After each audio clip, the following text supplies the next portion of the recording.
Committee will come to order. Good morning. Thank you for gathering with us here this morning. The Ways and Means Committee has made it a priority to meet with Americans in their communities to learn about challenges as well as solutions that various folks think Congress should consider for the future. Already, the committee has traveled more than 7,000 miles to hear directly from Americans who are affected by our policies: workers, families, farmers, ranchers, small business owners, just to name a few. We've heard about high food prices. We've heard about supply chains and the challenges that manufacturers face, small and large. The challenges, small and large, and manufacturers, small and large. We've heard from real concerns coming from workers, families, farmers, and so many different perspectives.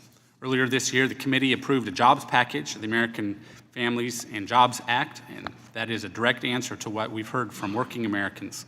It's the actual rescue plan for those who need relief from high prices created by Washington spending, and it gives small businesses a fighting chance to expand and make America more competitive with China.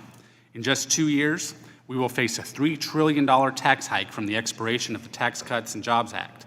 Families making under $500,000, the exact same folks that President Biden promised not to raise taxes on, will be hardest hit. We welcome ideas for avoiding this looming fiscal disaster for families and small businesses. I might remind folks that TCJA left the House on a permanent basis, so with permanent policy. That didn't quite survive the policy or the process, so we will have to address that moving forward. We've got a lot of challenges. China and their desire to undermine our economic activity here in America, and I'm glad that we have various folks here today, members, colleagues, who are focusing on solutions. So I'll begin by recognizing Mr. Thompson, the ranking member for Ways and Means today. Thank you, Mr. Chairman, and I want to thank all of our colleagues for being here today, both on the dais and at the witness table. This is an important chance for all of us to hear directly from our colleagues about their priorities. Our committee has an extremely wide mandate: taxes, trade, Medicare, Social Security, retirement, and other things.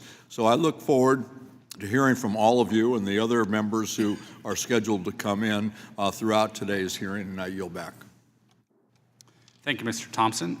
We'll begin today in recognizing Mr. Collins from Georgia, here to perhaps carry the family mantle his father once served on the committee.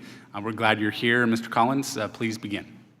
Thank you, Chairman Smith, and thank you, Ranking Member Thompson. You know, earlier in the year when I made the comment in that field hearing in Georgia that y'all let me attend, and I said I feel like I need to be over there on the witness side more than over here. I didn't know y'all were going to take that literally. Next time I see you, I'm sitting over here.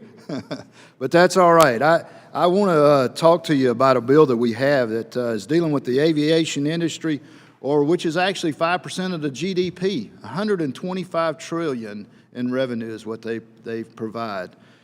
And it's obvious. I think most of you probably fly in and out of D.C. and you realize that the shortage and the aircraft delays and the flight delays, and we're addressing that shortage with what we call the Aviation Workforce Act, H.R. 1818. And why is that important? I mean, just because we have a shortage? Well, everybody knows the demand is up. More people are flying, more cargo is being moved around the country by air, and we have more pilots and aircraft mechanics today that are retiring faster than ever. And so we have to address that. And normally recruitment keeps up with that, but it's not. And there's two main reasons for that we see. One is military recruitment is down, and it has been down, and it'll continue to be down because of the socialistic agenda and objectives that the military is pushing in their hiring or recruiting process. And the other problem that we see out there is just a barrier to entry, the cost problem that we have. You know, it costs $90,000 to $100,000 at least to go out there and get a commercial pilot certificate. So, what we've done, as a matter of fact, I want to interject this. As a matter of fact, yesterday I spoke to the Chamber of Commerce. And when we got through speaking, the very first question they asked was, what are y'all going to do about the pilot shortage and the problems that we're having with aircraft not being able to even function when we get to the airport? And so I was able to tell them about H.R. 1818 and how we were going to testify today in front of the Ways and Means to see if there is an avenue to get this out. It is just a common sense, simple bill that deals with the 529 savings plan, which I'm sure you all are well aware of. And all we're doing is taking and injecting into those degrees and certificates now that trade schools are allowed to be in that part of that program, and just putting in there commercial airline pilot certificate and aviation aircraft mechanic certificate. That's all. And allowing people to use that money for their children to get that. As a matter of fact, one of the aviation schools contacted us here recently because they knew about it, and somehow parents are finding out about it. And they said they did a survey, and over 50% of the people are already inquiring, can I use my 529 plan to put this child and get this certificate? So it's already out there. Y'all, we have 139 co-sponsors, very bipartisan. As a matter of fact, we have 8 members of the House Ways and Means, or 19% of the committee, that are already co-sponsors of this bill. So I encourage you, please take a hard look at it. We would love to have this bill passed out of House Ways and Means, got on the floor. We've got somebody sitting in the Senate right now ready to take this thing up and get this thing passed. It'd be a good bill, not just for the House. It'll be a good bill for America and for the American people. With that, I yield back, and I thank you for your time, Mr. Chairman. Thank you, Mr. Collins. Appreciate your work on this issue. These workforce issues are certainly acute. The needs are so deep, and I appreciate your focus on this and focus on solutions. Next, we'll have Mr. Barr from Kentucky. You are recognized. Thank you, Chairman Smith and Ranking Member Thompson.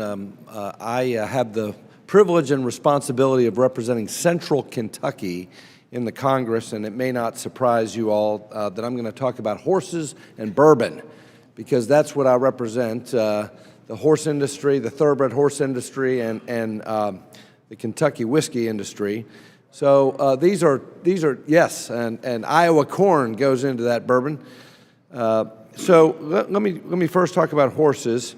This is a $6 billion industry for our country, and we need to update some of our tax laws to continue to encourage that investment.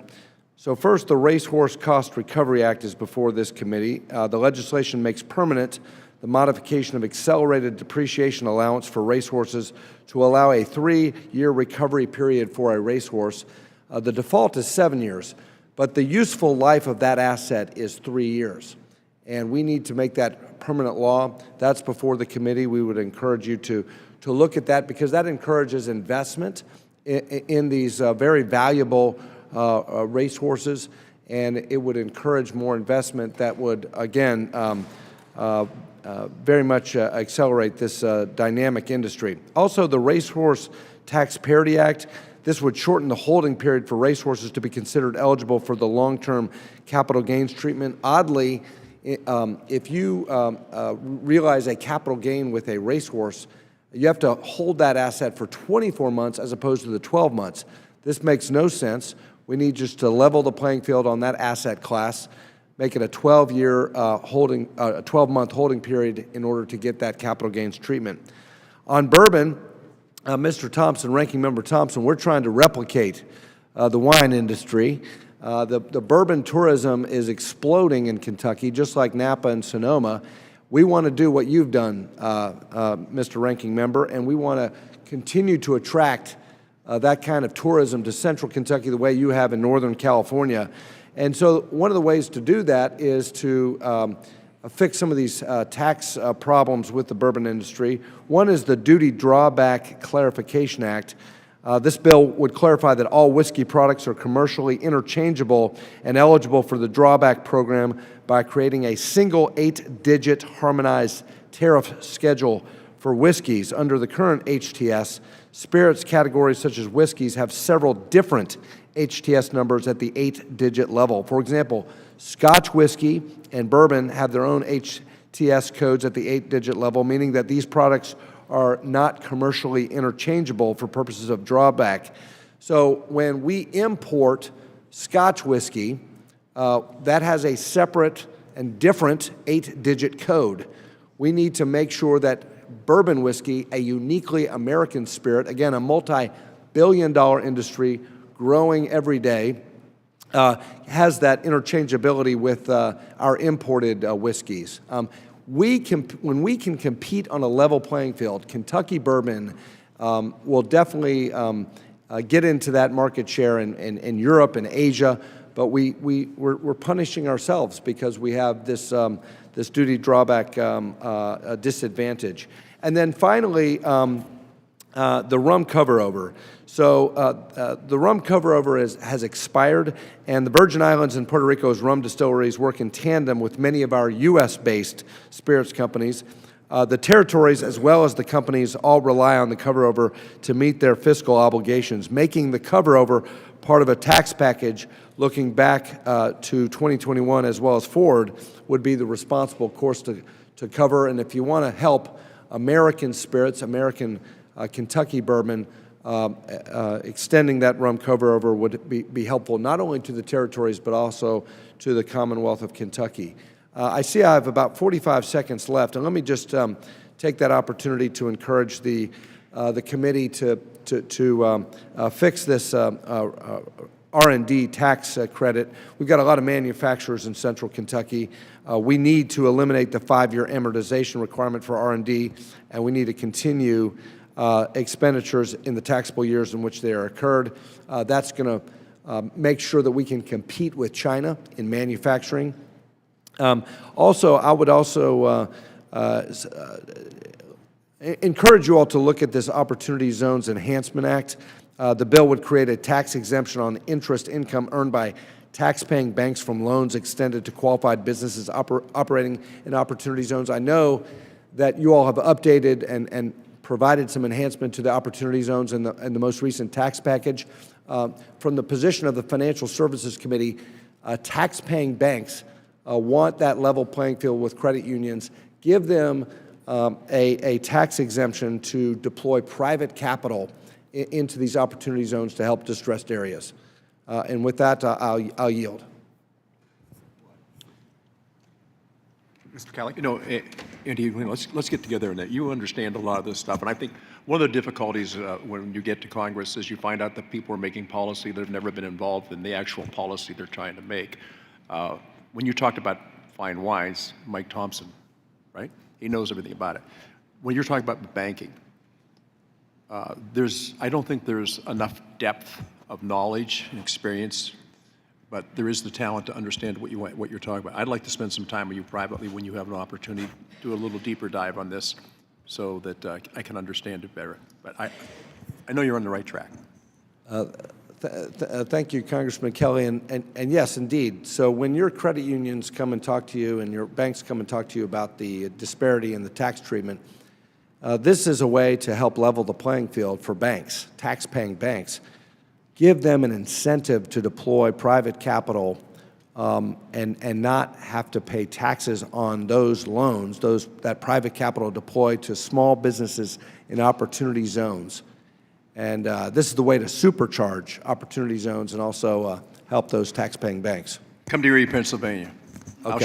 I'll show you that whole thing in action. One of the most successful pieces that we did, of course, with the opportunity zones. That city and what they've done with the policy that we gave them that allowed them through private investment, not taxpayer investment, to complete. They did a 180.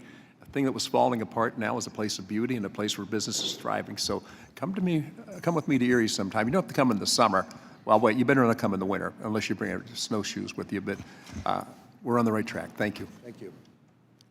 Thank you, Mr. Barr. You mentioned a variety of issues here, and I appreciate your engagement and look forward to working with you in the coming months. Next, we have Mr. Johnson from Ohio, a member of one of the newer committees in the House, the Energy and Commerce Committee.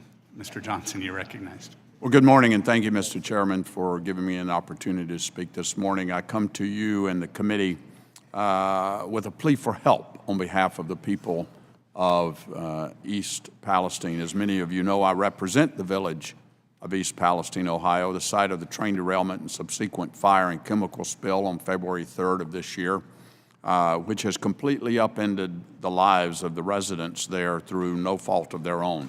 I've spent a significant amount of time in East Palestine since the derailment.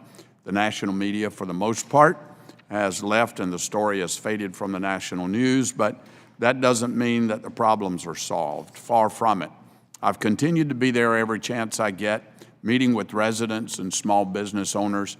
Later this month, I'll be hosting an Energy and Commerce, Environment, Manufacturing, and Critical Materials Subcommittee field hearing in the village, where we'll hear from the EPA officials, community leaders, and the railroad regarding what happened, the ongoing cleanup efforts and actions being taken to address environmental and health concerns. As you would expect, many residents have taken a financial hit due to this disaster. We in Congress have an opportunity to play a meaningful role in helping them out. Back in March, I introduced H.R. 1270, a bipartisan piece of legislation called the East Palestine Tax Relief Act. Co-sponsored by 2 members of this committee, this bill ensures those that were thrust into this unfortunate situation will not have to pay taxes on any relief payments they've already rightfully received or will receive in the future relating to the accident. This includes direct payments from the railroad, any subsidiary, insurer, or agent of Norfolk Southern or any local, state, or federal agency. I believe this is the right thing to do. I urge my colleagues to support the residents of East Palestine by holding a vote on H.R. 1270 in the coming weeks, and I thank the committee. I yield back. Thank you, Mr. Johnson. Certainly the issues that you raise are important, and always trying to have a good tax policy and responsive tax policy in mind. Mr. Thompson. Thank you for testifying today. As you know, this is an issue of great interest to a number of us in the House and on this committee. I think in the next panel or one of the later panels, Mr. Lamalfa from up in Butte County is going to testify. He and I have legislation dealing specifically with folks who received payments and are being taxed on those payments that don't even hold them harmless. And it's terrible. That particular bill, I was the lead author in the last Congress, and we passed it out of this committee, and it passed out of the House and went over to the Senate. And as you know, Senator McConnell said no to all tax bills in the 11th hour. So hopefully we'll be able to put these together. We'll be able to move all these disaster bills. We'll be able to move them over to the Senate, and we'll get more cooperation because, like you, I have constituents that are really hurting. And it's not just in Ohio and California. It's in states across the country, and we have a responsibility to help those people. So thanks for being here. Thank you. Thank you, Mr. Johnson, for your input today. Next, we have Dr. Dunn. Dr. Dunn is here to share his insight. Please proceed. Thank you very much, Mr. Chairman and Ranking Member Thompson. As a member of the China Select Committee, it's become clear that strategic competition with China is one of the defining issues of the 118th Congress. Reducing American reliance on China is a shared policy goal of many across the bipartisan political spectrum, as well as many American companies. In July, Mr. Auchincloss and I, joined by 64 members of Congress, including every single member of the China Select Committee, sent a letter to this committee underscoring the necessity of legislation to facilitate the supply chain shifts out of China. Specifically, it addressed the renewal of the generalized system of preferences on tariffs. And thank you very much, Mr. Chairman, for your attention to this and your staff's attention to this letter. The GSP is one of America's oldest and largest trade agreements. It has been renewed by both Democrat and Republican administrations since 1974. 59 years, we have never failed to renew this until 2020, when we failed on December 31st, 2020. So it has lapsed for that long. The GSP boosts economic development by removing tariffs on non-sensitive goods from 119 different developing countries, all of them putative friends of America. China is not a qualified country, but thanks to our gridlock, the GSP expired in 2020, and the last vote, I would note, on the GSP renewal was 400 to 2. So, I mean, this is a very popular bill. I'm confident the GSP renewal legislation will be delivered under the Chair's leadership and on Ways and Means Committee. Without it, billions of dollars in additional costs from current tariffs will be transferred to American companies and consumers. Right now, American companies are forced to choose between hiking prices, absorbing the profit cuts, or finding cheaper places to manufacture, places like China. Our failure to renew this GSP moves international manufacturing to China. In addition, China exploits U.S. trade laws, gaming our de minimis system. With a tax and duty-free threshold for all imports set at $800, China plays trade games at our expense. I'm proud to co-lead H.R. 4148, the Import Security and Fairness Act, with Mr. Blumenauer of this committee. This bill would have the effect of removing Russia and China from receiving de minimis benefits. Why do communist and authoritarian countries who seek to undermine the United States get a non-reciprocal trade subsidy? At the same time, some United States businesses and workers struggle to make ends meet in today's economy. The CCP and Russian exporters receive American charity that they do not deserve. I encourage my colleagues on this committee and throughout Congress to support the Import Security and Fairness Act, and please put an end to this. I'm confident we can do that. And with that, Mr. Chairman, I yield back. Thank you, Mr. Dunn, for coming to our committee today. Pleased to recognize Mr. D'Esposito from New York. Mr. D'Esposito, appreciate your opportunity to come here and to talk about an issue I know that's extremely important to you. Well, I appreciate you, Mr. Chairman. Good morning to not only Chairman Smith, but other members of the Committee on Ways and Means. Thank you for giving me and all of us the opportunity to speak here today and to advocate for Congress to lift the current cap on the state and local tax deduction, also referred to as SALT. Mr. Chairman, I also appreciate your open door policy to hear concerns of members from one end of this country to the other. My constituents from New York's 4th Congressional District sent me to Congress to provide meaningful tax relief to local families. And one way I plan to deliver that relief is by removing the current SALT cap. Americans are suffering from sky-high inflation, rising gas and grocery prices, and out-of-control spending from the Biden administration. Removing the cap is one way House Republicans can provide Americans with financial support. I am proud to serve as the current vice chair of the House SALT Caucus, a bipartisan group of representatives determined to bring real relief to the districts we represent by lifting the $10,000 SALT cap currently in place for taxpayers filing their federal income returns. Since I came to Congress in January, I have advocated for the lifting of the cap. I joined my fellow Long Islanders, Congressman Andrew Garbarino and Congressman Nick LaLota, in sponsoring the amendment to the Fiscal Responsibility Act, which would have restored the SALT cap to pre-2017 levels for a majority of Americans.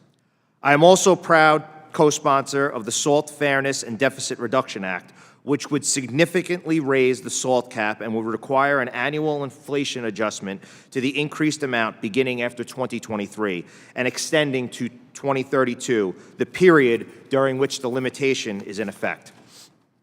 New York House Republican members are working hard to deliver this needed relief, not only for New Yorkers, but for all Americans, especially those in high-tax states. Raising the SALT cap will not just benefit high-income earners in New York, as many would want you to believe. In fact, a study conducted by the Government Finance Officers Association using IRS data found that nearly 40% of tax filers making between $50,000 and $75,000 in 2015 claimed the deduction. That is nearly 7.6 million households in the United States of America. If House Republicans are serious about reducing the burden of President Biden's fiscal policies, then I urge all of my colleagues to join me in supporting a lift to the SALT cap. Chairman, I thank you again for letting me speak to the committee, and I yield back my time. Representative, thank you for coming and sharing your opinion. The SALT issue is quite interesting as it impacts areas of our nation much differently. I do want to highlight that your fellow colleague from New York, Ms. Malliotakis, has definitely, when we were marking up the American Families and Jobs Act, she's, I believe, one of the members of your SALT caucus as well. She was a huge advocate and shared a lot of very good points. So appreciate you being here. I appreciate it, Chairman. Thank you for your time. Mr. Chairman? Mr. Chairman? Yes, Mr. Ranking Member. Well, I want to thank the gentleman for his informed comments on the SALT deduction. We've had that conversation here for a considerable period of time. The one thing that I think everybody's come to recognize, there is hardly an easy solution for the issue, although we crafted one at one time, and I hope that you'll have a chance to weigh in with members of the committee. I appreciate that, Mr. Ranking Member. Mr. Chairman, may I ask a Mr. Hearn. Congressman, colleague, has there been an update to that since 2015 on the impact of SALT on the American people? I believe there has. I don't have the numbers on me, but I'm happy to get it to you. If you could get that, it'd be great. Absolutely. If you could get it post TCJ, that'd be awesome. Thank you. Got it. Mr. Chairman? Mr. Thompson. I too want to thank you for raising this issue, but as Mr. Neal said, we crafted a response to this that would help, and it was not the Democrats that put SALT removal on the books. So I think you'd be better served to take the partisan edge off of this issue.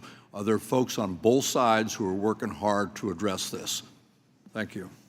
Well, I appreciate your comments, but I wasn't here when this was put into place. I came to office in January, and that's what I'm going to focus on.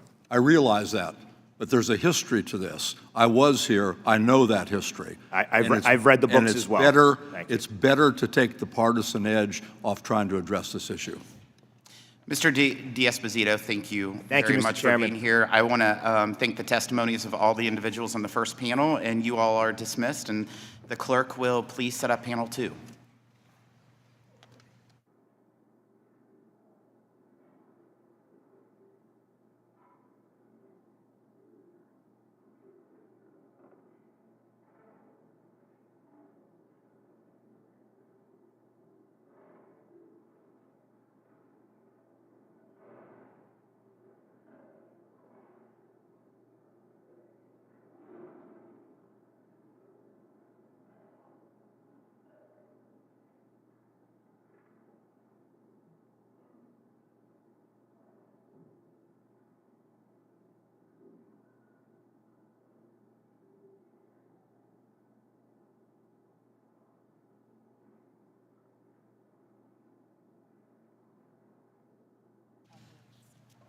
Mr. Nunn, I believe you're the first one up.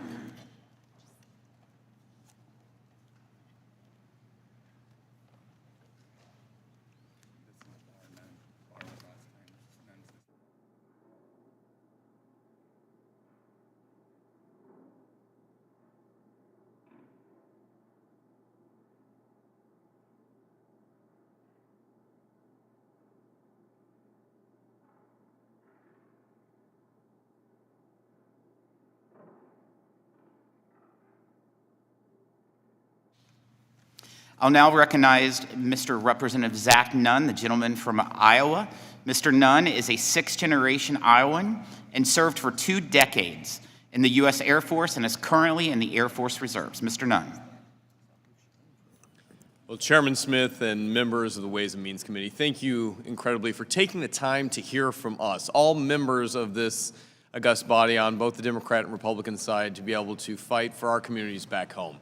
You obviously are tasked with one of the most challenging aspects of Washington, D.C., and making sure that our tax dollars are well invested and they're returned to our communities in a way that is both meaningful but helps to care for so many in our community. Mr. Chairman, I also want to commend you for your leadership on not just this committee, but importantly on making sure that wasteful spending in D.C. is put to a halt ensuring that our families and small businesses can be successful, and like so many of you, that our farm families have the tools they need to succeed.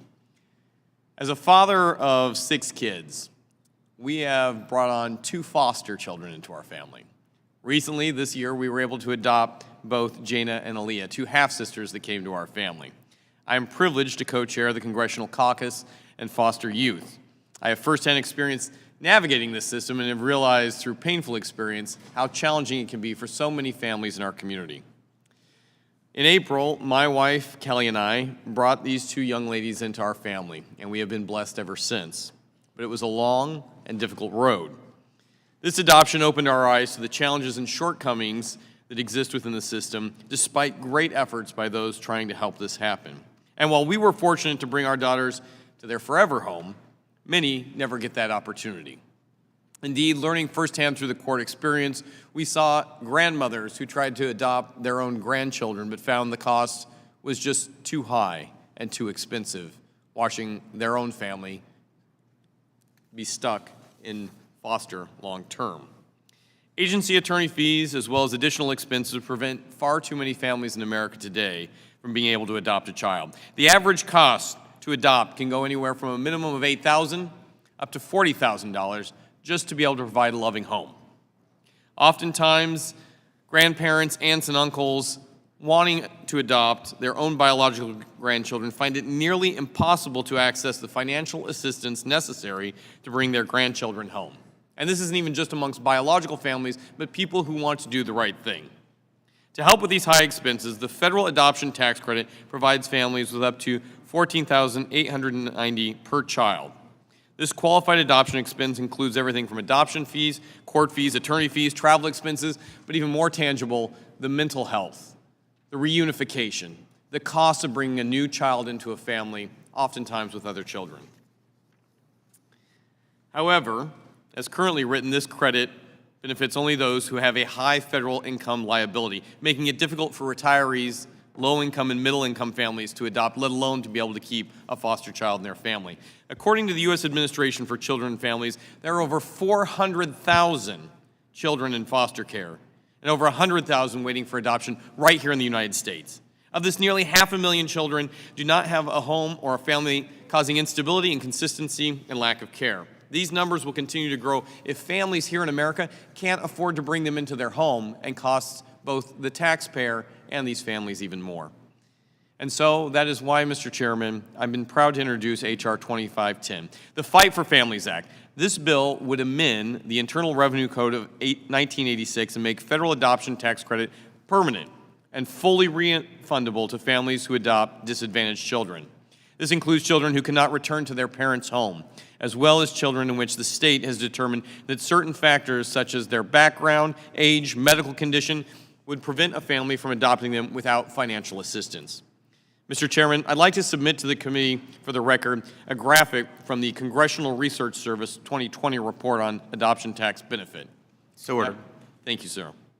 According to the CRS, families with an annual adjusted growth rate of $100,000 and above receive roughly 66% of all federal adoption tax credit dollars. Yet families with an AGI of $50,000 or under, those middle-income Americans, receive just under 2% of all credit tax dollars. The majority of those receiving this credit can already afford to adopt.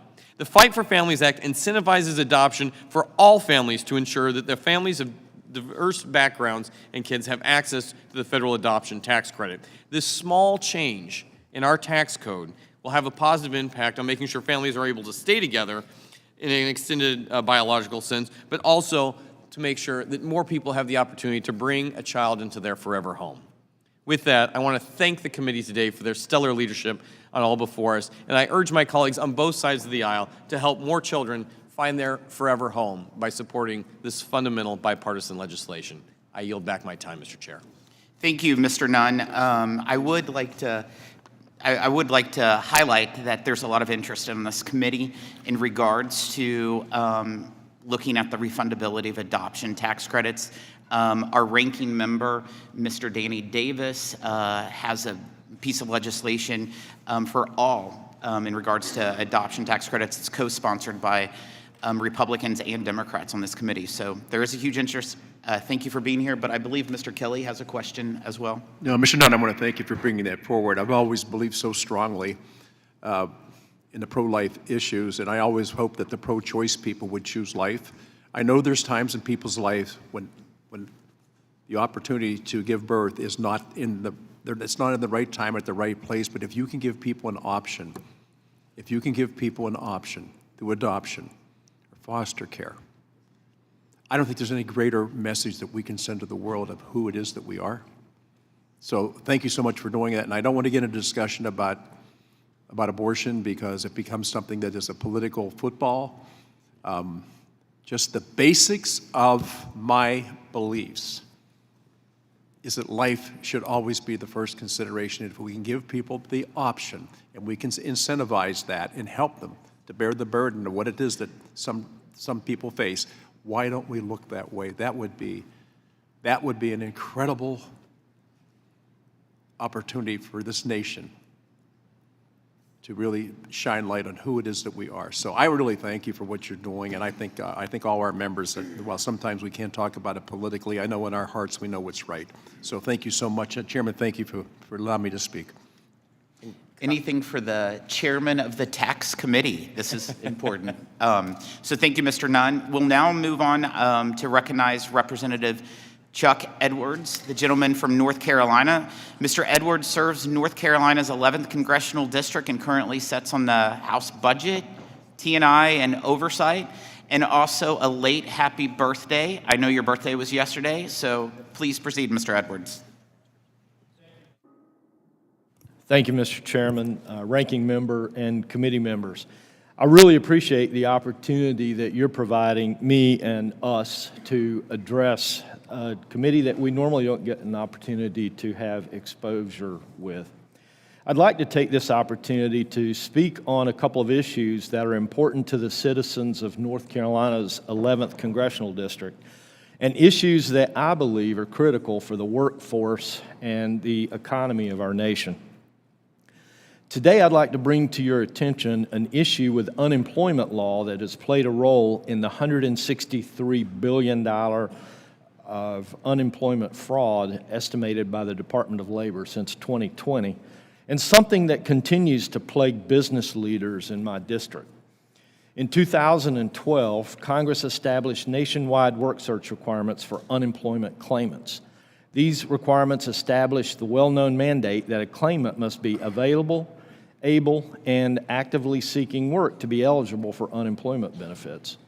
This provision has commonly been interpreted to mean a claimant must search for and accept work, but it leaves out the single most important part of a meaningful job search, and that is interviewing for the job.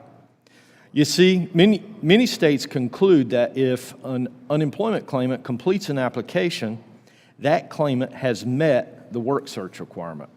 And if that claimant turns down work, they may no longer be eligible for unemployment benefits. But the fault in this process is, if a claimant completes an application but does never appear or respond to a job interview request, they cannot be offered a job to accept or to turn down. I continue to hear from upset business owners who share their frustration with the constant scheduling of interviews only for an applicant to not show up. For one business that I'm aware in NC11, and for one position alone, they had 30 candidates apply and schedule an interview within a 60-day period, with only one candidate actually showing up to the interview. These no-call, no-show interviews are draining critical resources for small businesses and are undoubtedly linked to the unprecedented unemployment fraud that we've seen over the last 3 years. Another employer in my district asked job applicants when they come in whether they'd like an application or whether they'd like a job.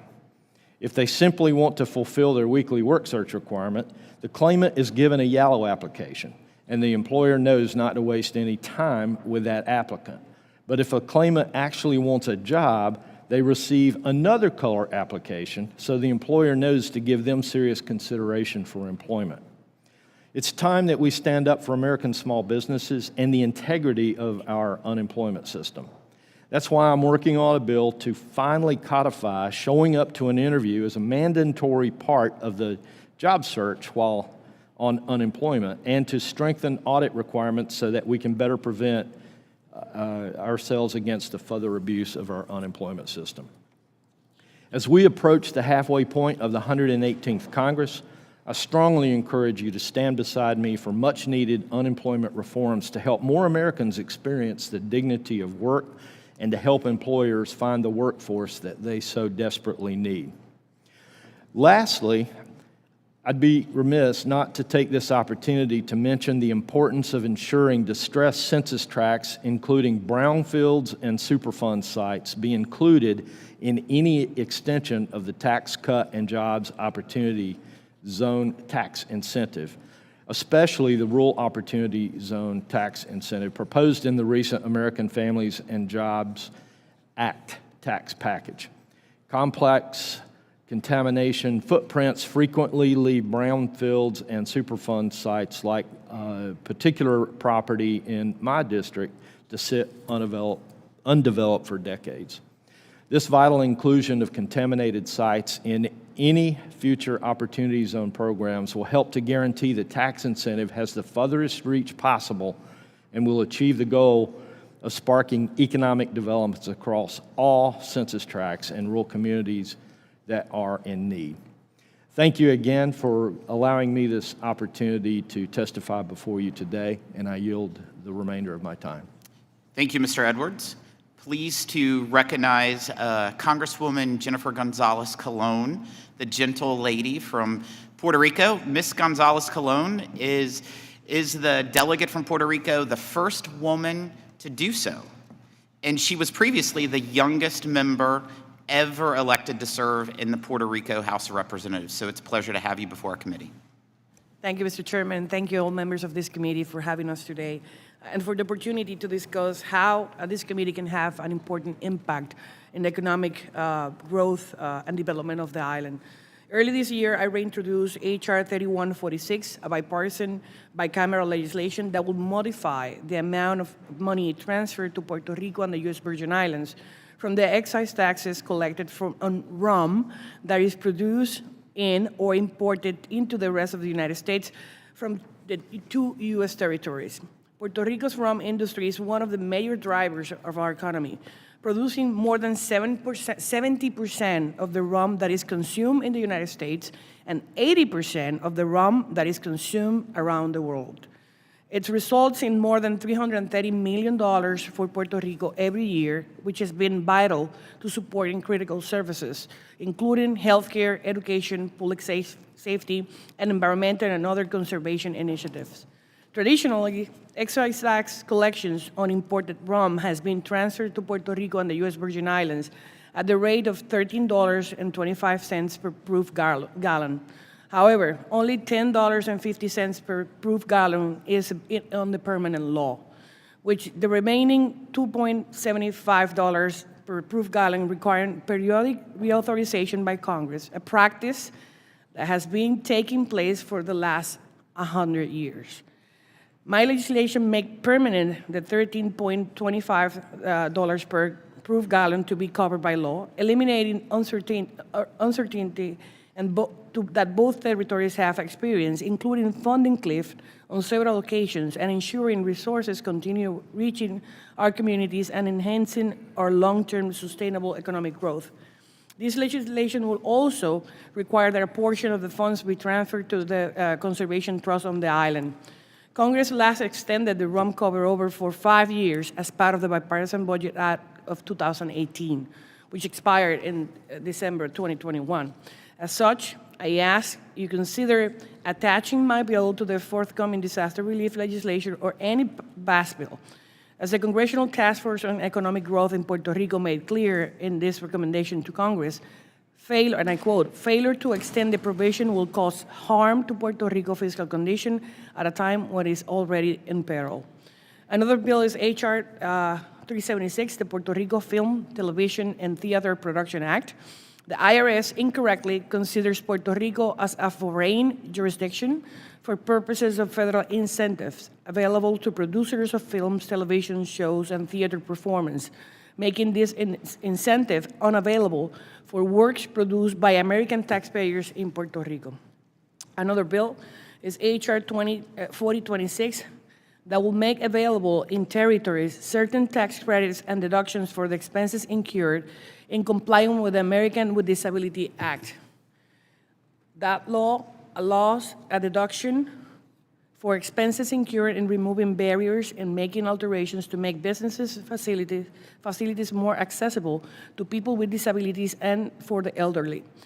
To help businesses comply with these requirements, current laws allow small businesses to take credit on federal income tax return if they incur it for removing architectural, communication, physical, or transportation barriers that prevent a business from being accessible or usable by people with disabilities. Although the ADA is applicable in the territories, all these credits and deductions are not available to the territories as well. H.R. 4026 seeks to address this situation and improve the quality of independent life of people with disabilities in the territories by making the credits and deductions available to taxpayers in the territories. I'll be submitting an addendum to this writing that includes some of other bills such as H.R. 378, which will make all Puerto Rico eligible for opportunity zones, and H.R. 447 that will incentivize domestic medical manufacturing in economically distressed areas across our nation, which is a bipartisan and bicameral bill. I will close by marking an open invitation to the committee to come to Puerto Rico to examine the impact of all this legislation under just your jurisdiction and hear directly from residents and stakeholders about this. Thank you, and I yield back. Congresswoman, thank you for your testimony before committee. Thank you for your hard work, dedication, and advocacy for the good folks of Puerto Rico. I now recognize Representative Burgess Owens, the gentleman from Utah. Mr. Owens is a former NFL draft pick and was a Super Bowl champion for my team's rival, the Oakland Raiders. He is founder of Second Chance for Youth, a nonprofit dedicated to helping troubled and incarcerated youth. Mr. Owens. Thank you so much, Chairman Smith, Ranking Member Neal, and members of the committee. Thank you for the opportunity to testify today. I'm here today to support legislation which is in the jurisdiction of both this committee and the Committee on Education Workforce, on which I serve. I appreciate the time provided so I can be heard on this bill.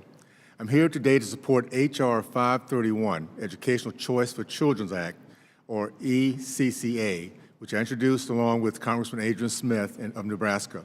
I first introduced this bill in the 117th Congress with our late colleague and friend, Jackie Walorski. Jackie was a joyful champion of policies to ensure every child had the resources and education they needed to succeed. This bill will be a fitting tribute to her legacy. As the child of two educators, I was raised in a family that believed strongly in the gift of education, its power to create greater socioeconomic mobility. By offering parents and students more educational options, we increase the opportunities to succeed, to empower the generations to come to make their American dream a reality. Our bill is based on a popular state-level policies which has been proven to work, like the Children First Education Fund in my home state, and is designed to address the critics of direct government funding of scholarships. Because ECCA provides a refundable tax credit to support scholarships, it diverts no existing funding away from public school systems.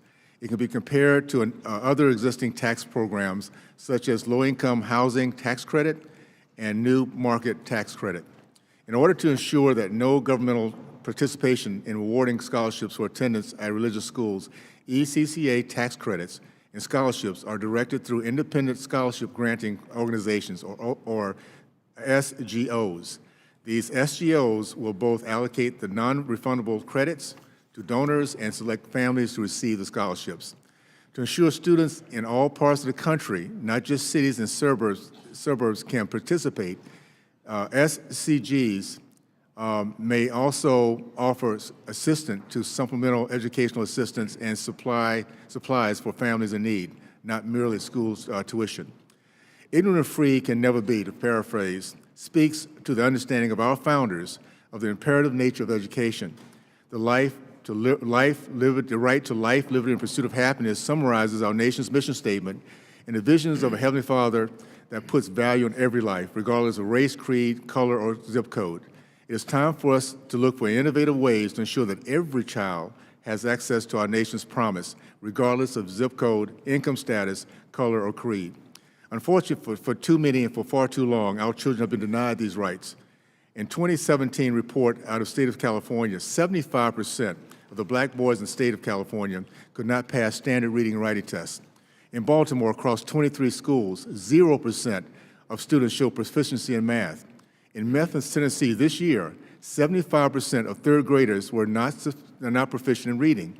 Only 1% was held back. Not being able to read, write, think, or to believe in our country that thrives on success, hard work, merit, risk, failure, and success and chances makes the pursuit of life, liberty, and pursuit of happiness impossible. We're fighting today for the heart and soul of our nation. We cannot accept that intellectual and educational failure of our own children is the norm. This legislation gives a win-win in this approach and all in this process.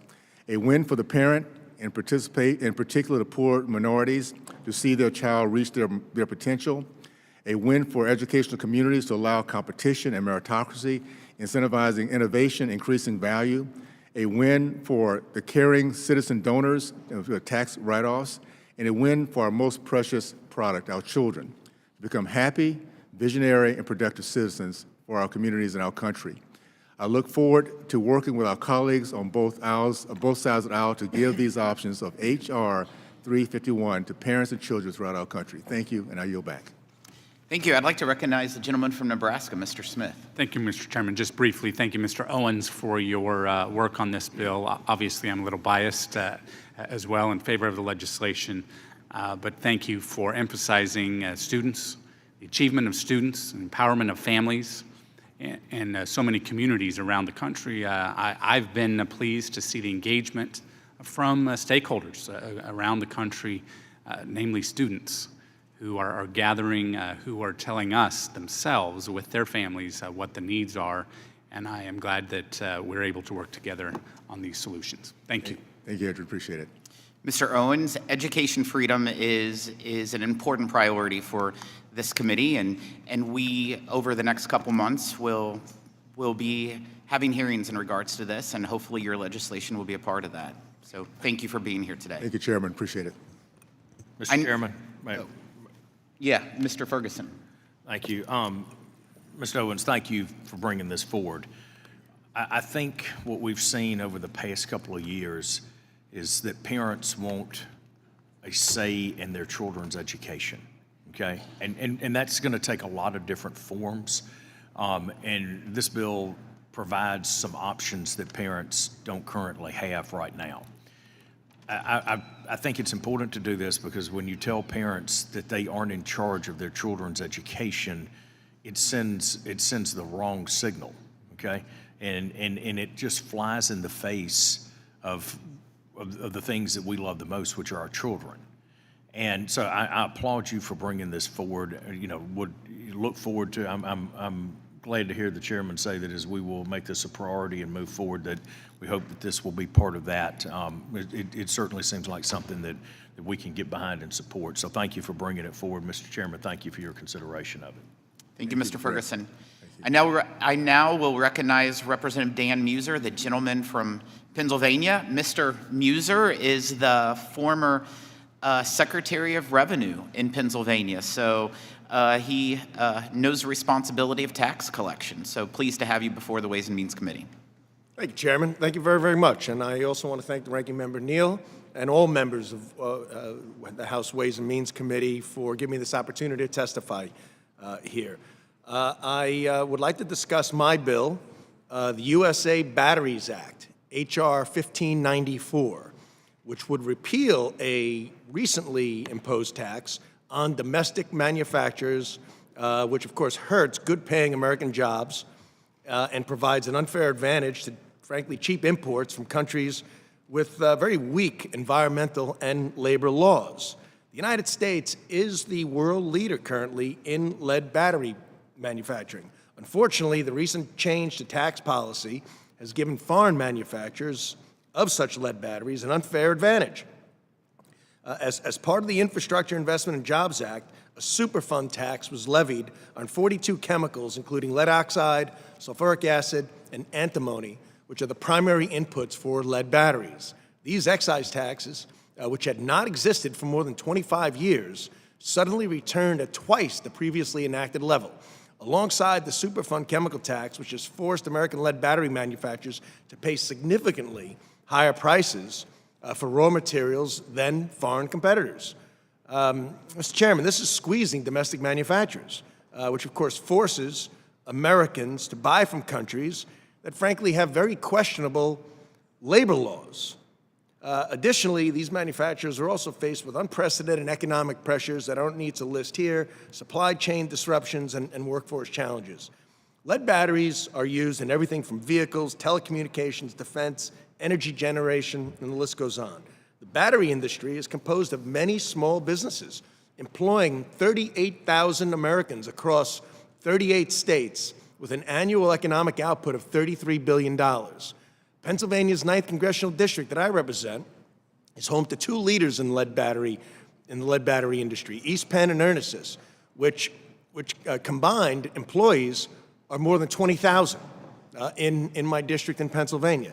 So battery manufacturers as well can be found across the country in Missouri, Tennessee, and Washington. Lead batteries are a sustainable, perhaps even renewable energy source, as 99% of lead batteries are recycled for use in new batteries or other products. These batteries also provide 60% of the rechargeable battery market and are often used in a variety of green applications. So we must take steps to ensure that U.S. battery manufacturers have a fair playing field compared to foreign manufacturers that are mainly located in China. Currently, China accounts for 45% of the world's total production capacity of lead batteries and 75% of the world's total production of lithium-ion batteries. Placing burdens on American battery manufacturers puts us at a distinct disadvantage with our foreign counterparts, obviously, causing the U.S. to cede ground in yet another important industry. To correct this disparity, I respectfully ask the Ways and Means Committee to advance the USA Batteries Act, which would simply eliminate the Superfund chemical tax on lead oxide, antimony, and sulfuric acid, the main inputs in lead batteries. This would make the raw materials in batteries more affordable for American manufacturers, doing away with the unfair advantage as stated for foreign counterparts. In addition to my USA Batteries Act, I would be remiss if I did not mention that the need to restore full R&D tax credit.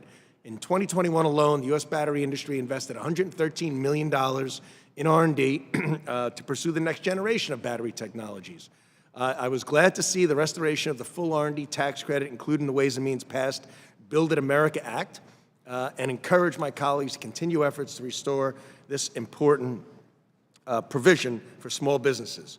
Additionally, bonus depreciation is set to decrease 20% annually through 2027, as you are well aware. And as you also know, we need to act soon because private sector innovation, especially within the small business economy, is at stake and could be hamstrung if they're not able to fully invest in R&D. So I want to thank you very much for this opportunity to testify, and I'd certainly be happy to answer any questions. Thank you, Mr. Chairman. Thank you, Mr. Muser. We appreciate your testimony in regards to a lot of the tax priorities that we're trying to hopefully get past the finish line before the end of the year. But I appreciate all the members of this panel. We'll now dismiss it and then move to panel 3.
Mr. Chairman, would it be in order to move to approve Mr. LaMalfa's bill by acclamation?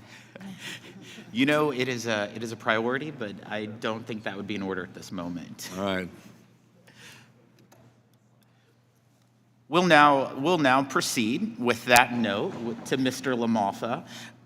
You see that you have some friends on both sides up here, but Mr. LaMalfa, he manages his family-owned farming business in Northern California, and is a former member of the, and he's leaving. Yeah. You heard nothing that we said about him.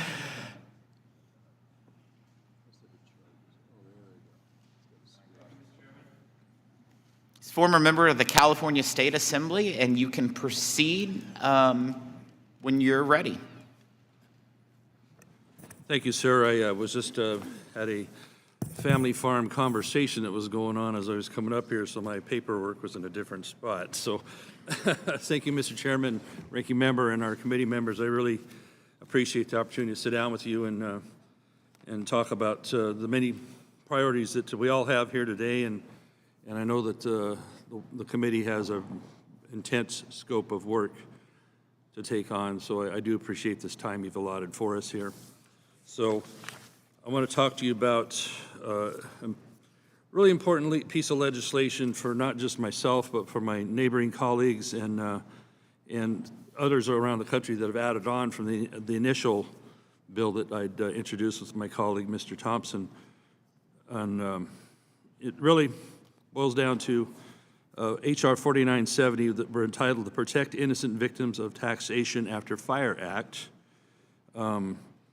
It's been drafted to halt the imminent taxation of disaster aid for wildfire victims and survivors, of which we've had so many cases of this in Northern California, in my district, and Mr. Thompson's district, and some of our other neighbors as well, and in the West. So we have these amazing folks that I get to represent, these resilient survivors of multiple wildfires across Northern California.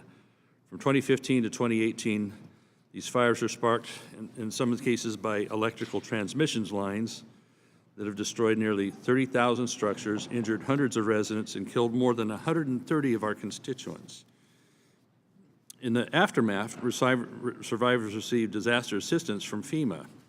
So many of you on this committee probably know under the Internal Revenue Code of IRS, Section 139, this assistance is tax-free.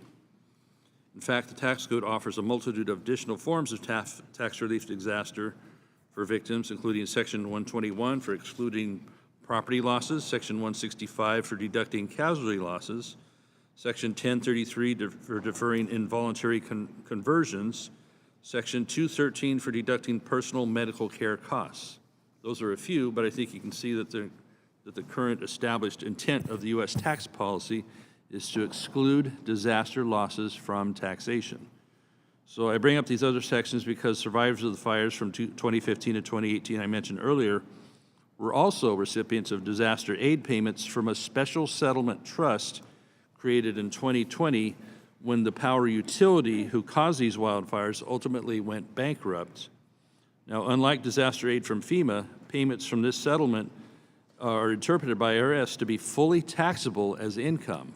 Fire victims will be taxed on these awards they've received from the utility, is the direction things are going to go here.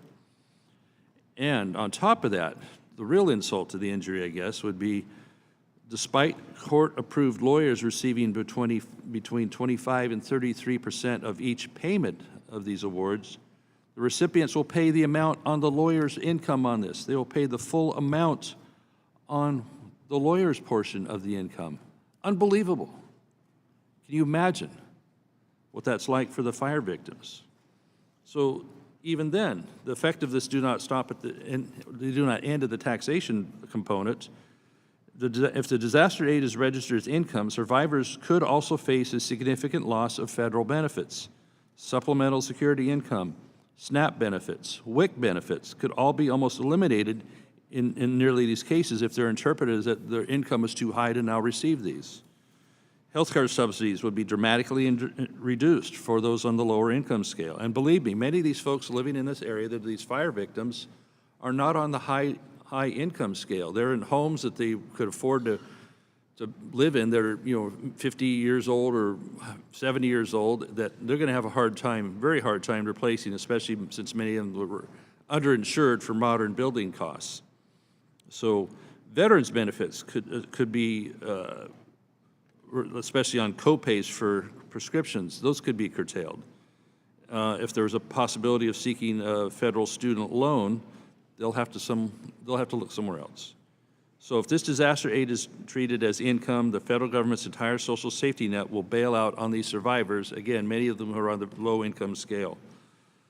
So it's not just exclusive to Northern California with my district and my neighbors' districts there. It has happened again in both Colorado and in Oregon.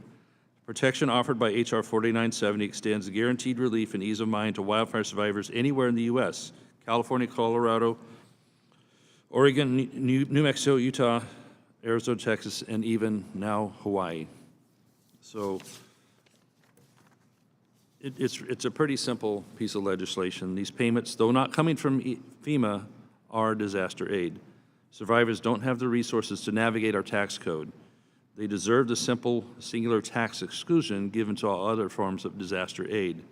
Notably, the bill includes a no double benefit clause, which will allow survivors with the resources or knowledge necessary to use existing tax benefits to do so. Now, I do want to put a timeline on this, is that IRS did a good and a helpful thing in that many of my counties in California that have suffered disaster, the people in those particular counties designated IRS delayed their filing from April 15th till October 15th this year. So there's many folks that are waiting the legislation here, hoping that this could be complete before they have to decide upon filing October 15th, are they going to have to include this benefit as income, or will it be non-taxable? So if they don't include it and it ends up remaining taxable, then they're going to have penalties and interest and all that. And if they do pay it, then they'll have to wait for a possible refund of that if it turns out to be a non-taxable event. So either way, you got folks really caught in the lurch on this thing with deciding. I appreciate that IRS did indeed move that time back to October 15th. So, but we would be really, really helpful for folks to be able to have this decided by October 15th in some fashion or other. So this committee listening to this today is very important to me, very important to those constituents, and with that, I'll yield there. So thank you, Mr. Chairman. We're glad to have you here. Mr. Thompson from California. Thank you, Mr. Chairman. Mr. LaMalfa, thank you for bringing your priority bill before our committee. And as you know, I share in this with you. This committee and the House passed this bill in the last Congress. It was my bill then, and now with majority change, it's your bill this time. We worked well together on that last time, and as I mentioned, it's a priority for both of us this time. And I've talked to the chairman, the ranking member, and I think you have tremendous support on this committee. This is a tragedy that has been multiplied for thousands of constituents of ours and other districts across our great country. The idea that you would lose a loved one, you would lose your business, you would lose your house, and then you get a settlement that doesn't even pay to make you whole, and then they tax you for that. I mean, it is absolutely outrageous, and we owe it to every American to address this. So thanks for bringing it before us, and I'll keep pushing on the committee, and I know you will too. And thank you, Mr. Chairman, for your commitment to work on this. Thanks so much, Mr. Thompson. It's been a real pleasure to work with you on this. And as you know, we have 85 deceased people in the Paradise Camp Fire, and now as we take on the situation with the horrible tragedy we have in Lahaina here, that I hope we can get this rectified for whatever the effects will be. So thank you so much, committee members, Mr. Chairman. I appreciate it. Thank you, Mr. LaMalfa. I do know Mr. Thompson and also Mr. Stubbe definitely care about the disaster tax relief, and it's something that we hope to get resolved before the end of the year. I now recognize Dr. Julia Letlow, the gentlelady from Louisiana. Ms. Letlow is the first woman to represent Louisiana in the House in 30 years and is the former Director of Education and Public Safety at Tulane University School of Medicine. Ms. Letlow. Thank you, Mr. Chairman, for having me and Ranking Member. It is an honor to be here with you all.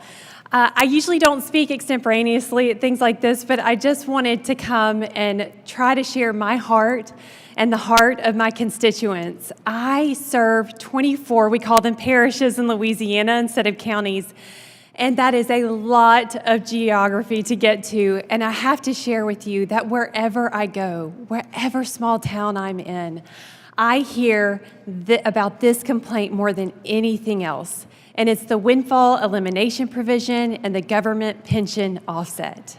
And so what I've learned in my brief tenure here, a little over 3 years, is that sometimes we can implement things with the most wonderful intentions at heart. But sometimes those lead to unintended consequences that we never saw coming. And so I'd like to share with you some of the stories that I hear from my constituents. And these are public servants. And it affects 17 states across this country, but in Louisiana alone, it's close to 3 million people. So when you think about public servants, I think about my teachers who are teaching our children. I think about our firefighters or police officers.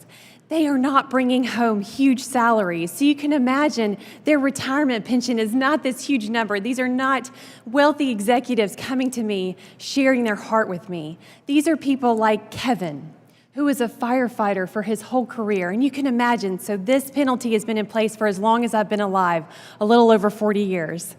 So he comes to me. He was making close to $20,000 to $30,000 a year annually for his salary. So he did the right thing for his family. He sought supplemental income. He went to the private sector and also worked and put in 40 quarters, paid into Social Security the whole time. And so then he goes to retire and goes to collect his benefits from Social Security and finds that they have been slashed by 60%. These are our public servants. I'd also like to share with you a handwritten letter that I received from Carla from Bunkie, Louisiana. She also included a picture of her husband that she lost at 60 years old to cancer. Now, this hit home to me because I'm also a widow. And when you're widowed, the first thing that comes to your mind is, how am I going to support my family? And so because Carla chose in her life to be a teacher in the public school system, she gave of her time to teach our children. Simply because of that, she was not eligible to receive 2/3 of her survivor benefits from her husband's death through Social Security. 2/3. Carla would have done better by just staying at home and not serving our children. I can't tell you that's 2 of the 40,000 Louisianans and the 52,000 alone. Those are all the stories that I hear of every day. And so I just want to share them with you. I can share countless others, but I also want to work with you to try to find a solution. I know that something that we implemented over 40 years ago, that when we put our brilliant minds together, that we can come up with a solution to fix this for the people that are suffering truly. And so I'll do anything, please, just let me know. But you all have the means and the wherewithal to fix this for my constituents and for countless others. And I know it doesn't affect every state. But Americans are hurting, and I believe they send us to Congress to fix problems just like this. And so thank you for giving me the time to share my heart and share the heart of countless other Louisianans. And if I may transition to one other thing, I also want to plug this amazing bill, the Educational Choice for Children Act from Adrian Smith and Burgess Owens. I am so excited about this bill. It's the next step for the Parents' Bill of Rights, because it encourages school choice for our parents and gives that tax credit. So I also wanted to plug that coming from higher education is my background. And I don't understand why in higher ed we attach money to the student. Why are we not doing that for elementary education? So I also wanted to plug that. I forgot to mention, too, that I also wanted to plug H.R. 82 that goes back to weapon GPO. So we finally just got 291 co-sponsors to that bill. So I'm hopeful that maybe you will bring it up in this committee. It's Congressman Garrett Graves and Congresswoman Abigail Spanberger who are leading that charge. I know my constituents and I would be so grateful if you would also consider H.R. 82. With that, I yield back, Mr. Chairman. Thank you. Thank you, Dr. Letlow. I received a text message from Congressman Graves telling me of the 290th co-sponsor. So you're at 291, so yes, sir. You're updating me more than he is. I would love to recognize the ranking member, Mr. Neal. Well, I hope the chairman's going to take up the gentlelady's suggestion on this legislation. We've worked on this for a long time. You really did a good job. It's complicated. I know. I mean, it is really complicated. Yes, sir. It's important to recognize that many of the employees that you've described who are caught in this web, right, previously they and their sponsoring organizations opted for that provision of not paying into the Social Security Trust Fund, only to discover at a latter stage of life, as you've accurately described, right, that all of a sudden they are paying into it. right. So I think it's fair to say that there are some of us who have earned a PhD on this very issue. Wow. Because we've gone at it for so long. That's right. Mr. Brady and I were really close about 7 years ago. Thought we had a solution up until the very morning of the vote on the House floor on a Friday, when he came to me and said, look, Rich, I think I've got to pull this down today. I think it might get defeated on the House floor. Right. Mr. Larson has done great work Sure. on this issue. It is a geographic issue rather than a philosophic issue. Right. And Mr. Gonzalez is shaking his head because he's from Texas. Mr. Higgins, Mr. Larson, myself, I think the chairman, California, it's a substantial issue, and we would like to address it. Part of it is the complexity of what's happened in the congressional scoring system. Right. My colleagues on the other side, it would be hard, I think, to get them to vote for something that called for a tax increase down the road.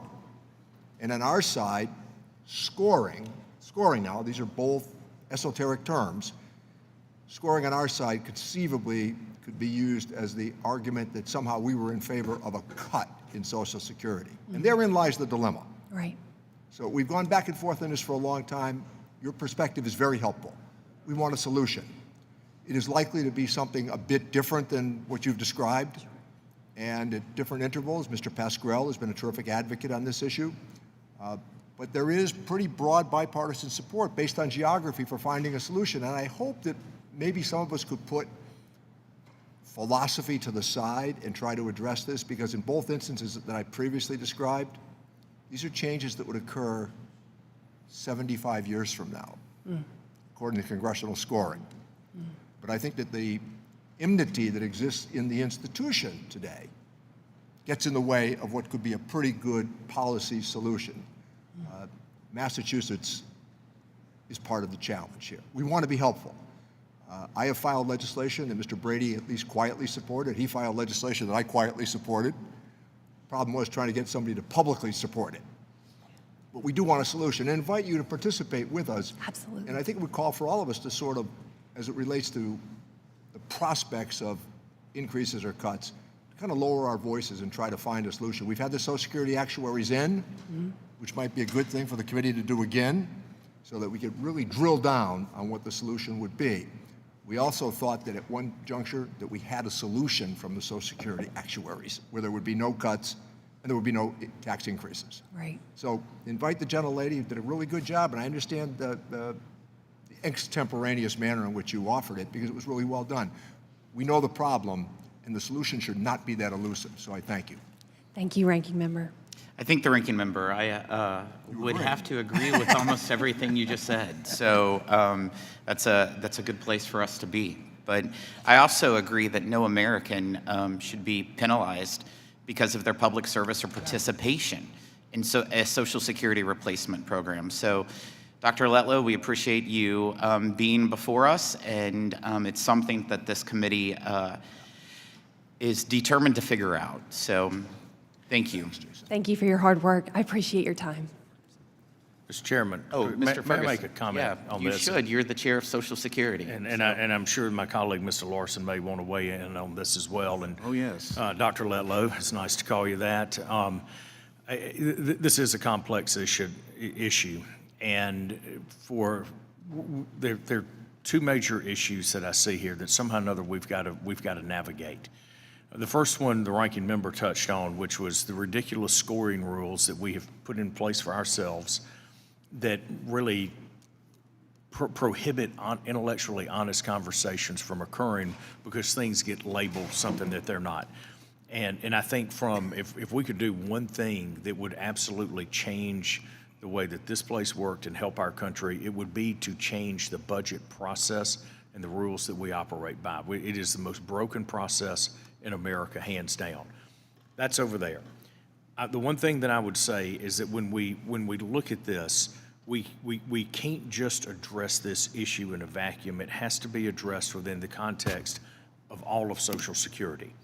And so, I hope, as we move forward, that we get the chance to talk about this in the totality of really saving the most valued program in America right now.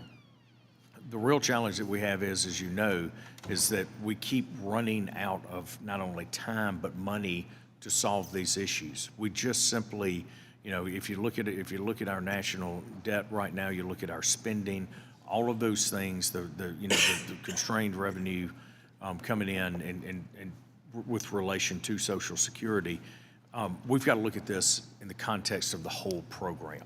So I agree with the chairman that it's not fair to penalize our fellow Americans, but we don't want to penalize all Americans by just addressing this. We want to do it in the context of the entire Social Security system. With that, Mr. Chairman, I yield back. Mr. Larson. Thank you, Mr. Chairman. Thank you, Representative. I so appreciate your compassion and your enthusiasm to fix this problem. It probably might surprise you to know that Congress has not enhanced Social Security in more than 52 years. In fact, Richard Nixon was the president the last time the United States Congress enhanced the program. Now, this is something that can't be done through executive order or otherwise. President Biden, who has called for the direct repeal of both GPO and WEP, this would be done. And it's not anything that can be adjudicated by the Supreme Court. It's Congress's responsibility. And imagine, how do you explain to the people in Louisiana that, yeah, we just didn't vote on it? Now, I believe in your district, what you have something like 160,000 Social Security recipients. So if you look at 160,000 people who have not seen their benefits enhanced in 52 years, and they turn to you, and then when you look at some of the other issues, most notably unfairly, as you so well articulated, about that spouse inability to receive what her husband paid into the program. These are earned benefits that people paid for. These are not entitlements. These are earned benefits. And it's Congress's responsibility to vote on it. What an incredible thing to ask members of the United States Congress to do, to actually vote. If you got a better idea, put it out there. This is what we're all about. This is the best Social Security is the best economic development program that we have. Imagine getting a 2% increase in Social Security for everyone in your district, something that hasn't been done in 52 years. Some will say, well, in 83 we changed it. So yeah, we did. 83 we made it more solvent, but we did so by raising the age, which cut benefits. So if people are living longer, does it make any sense to cut their benefits so that they have less to live on? And here we have this economic development plan where every congressional district is advantaged by it. Imagine all the recipients in your district just on repeal of weapon GPO. But also there are 5 million fellow Americans worked all their lives, paid into the system, get below poverty level checks. While we're talking about giving out checks to billionaires, tax deductions to billionaires, and your neighbors and mine, the people we go to church with, family members, get zip. Your bill is welcome. All of these things need to be paid for, and they should be. The president has proposed we lift the tax, the cap on people making over $400,000. Wow. They would then be paying at the same rate that people who are making $30,000 or $50,000 are paying. But imagine that. Now, how much is that? How many Americans does that mean that would impact? 0.6%. And yet Congress has not voted.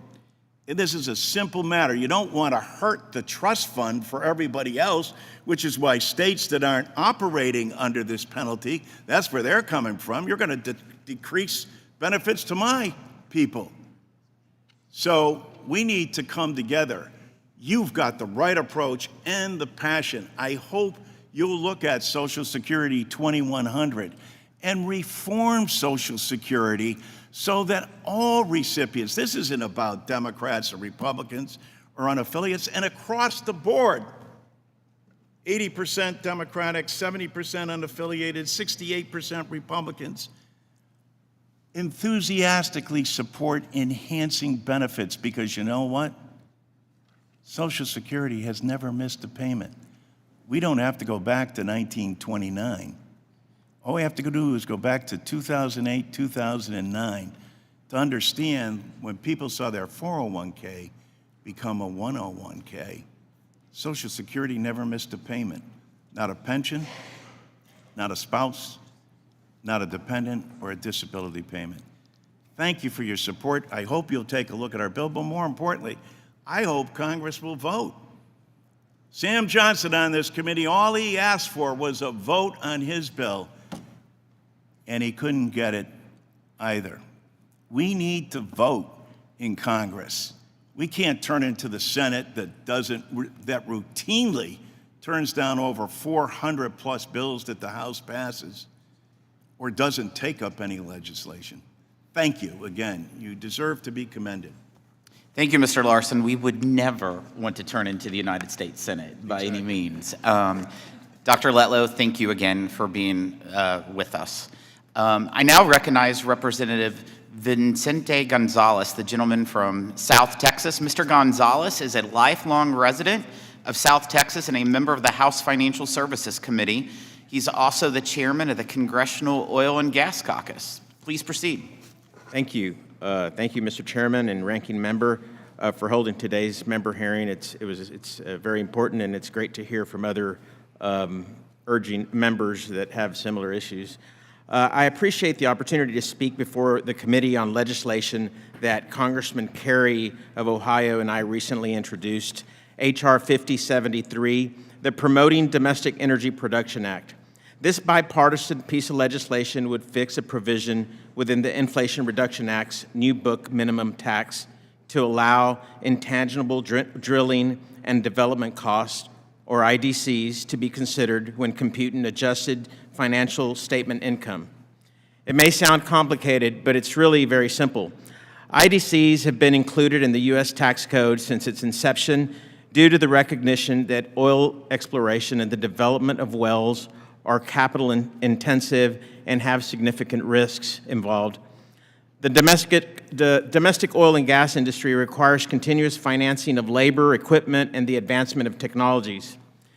For example, when an operator drills a well, about 85% of the costs are intangible, with the largest share consisting of labor.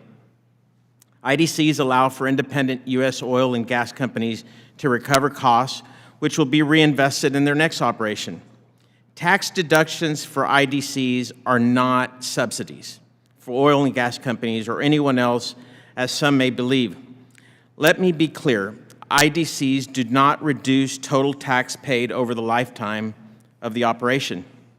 In fact, they allowed for oil and gas companies to recover their intangible costs more quickly, thereby freeing up funds to reinvest in development, which helps create more American jobs.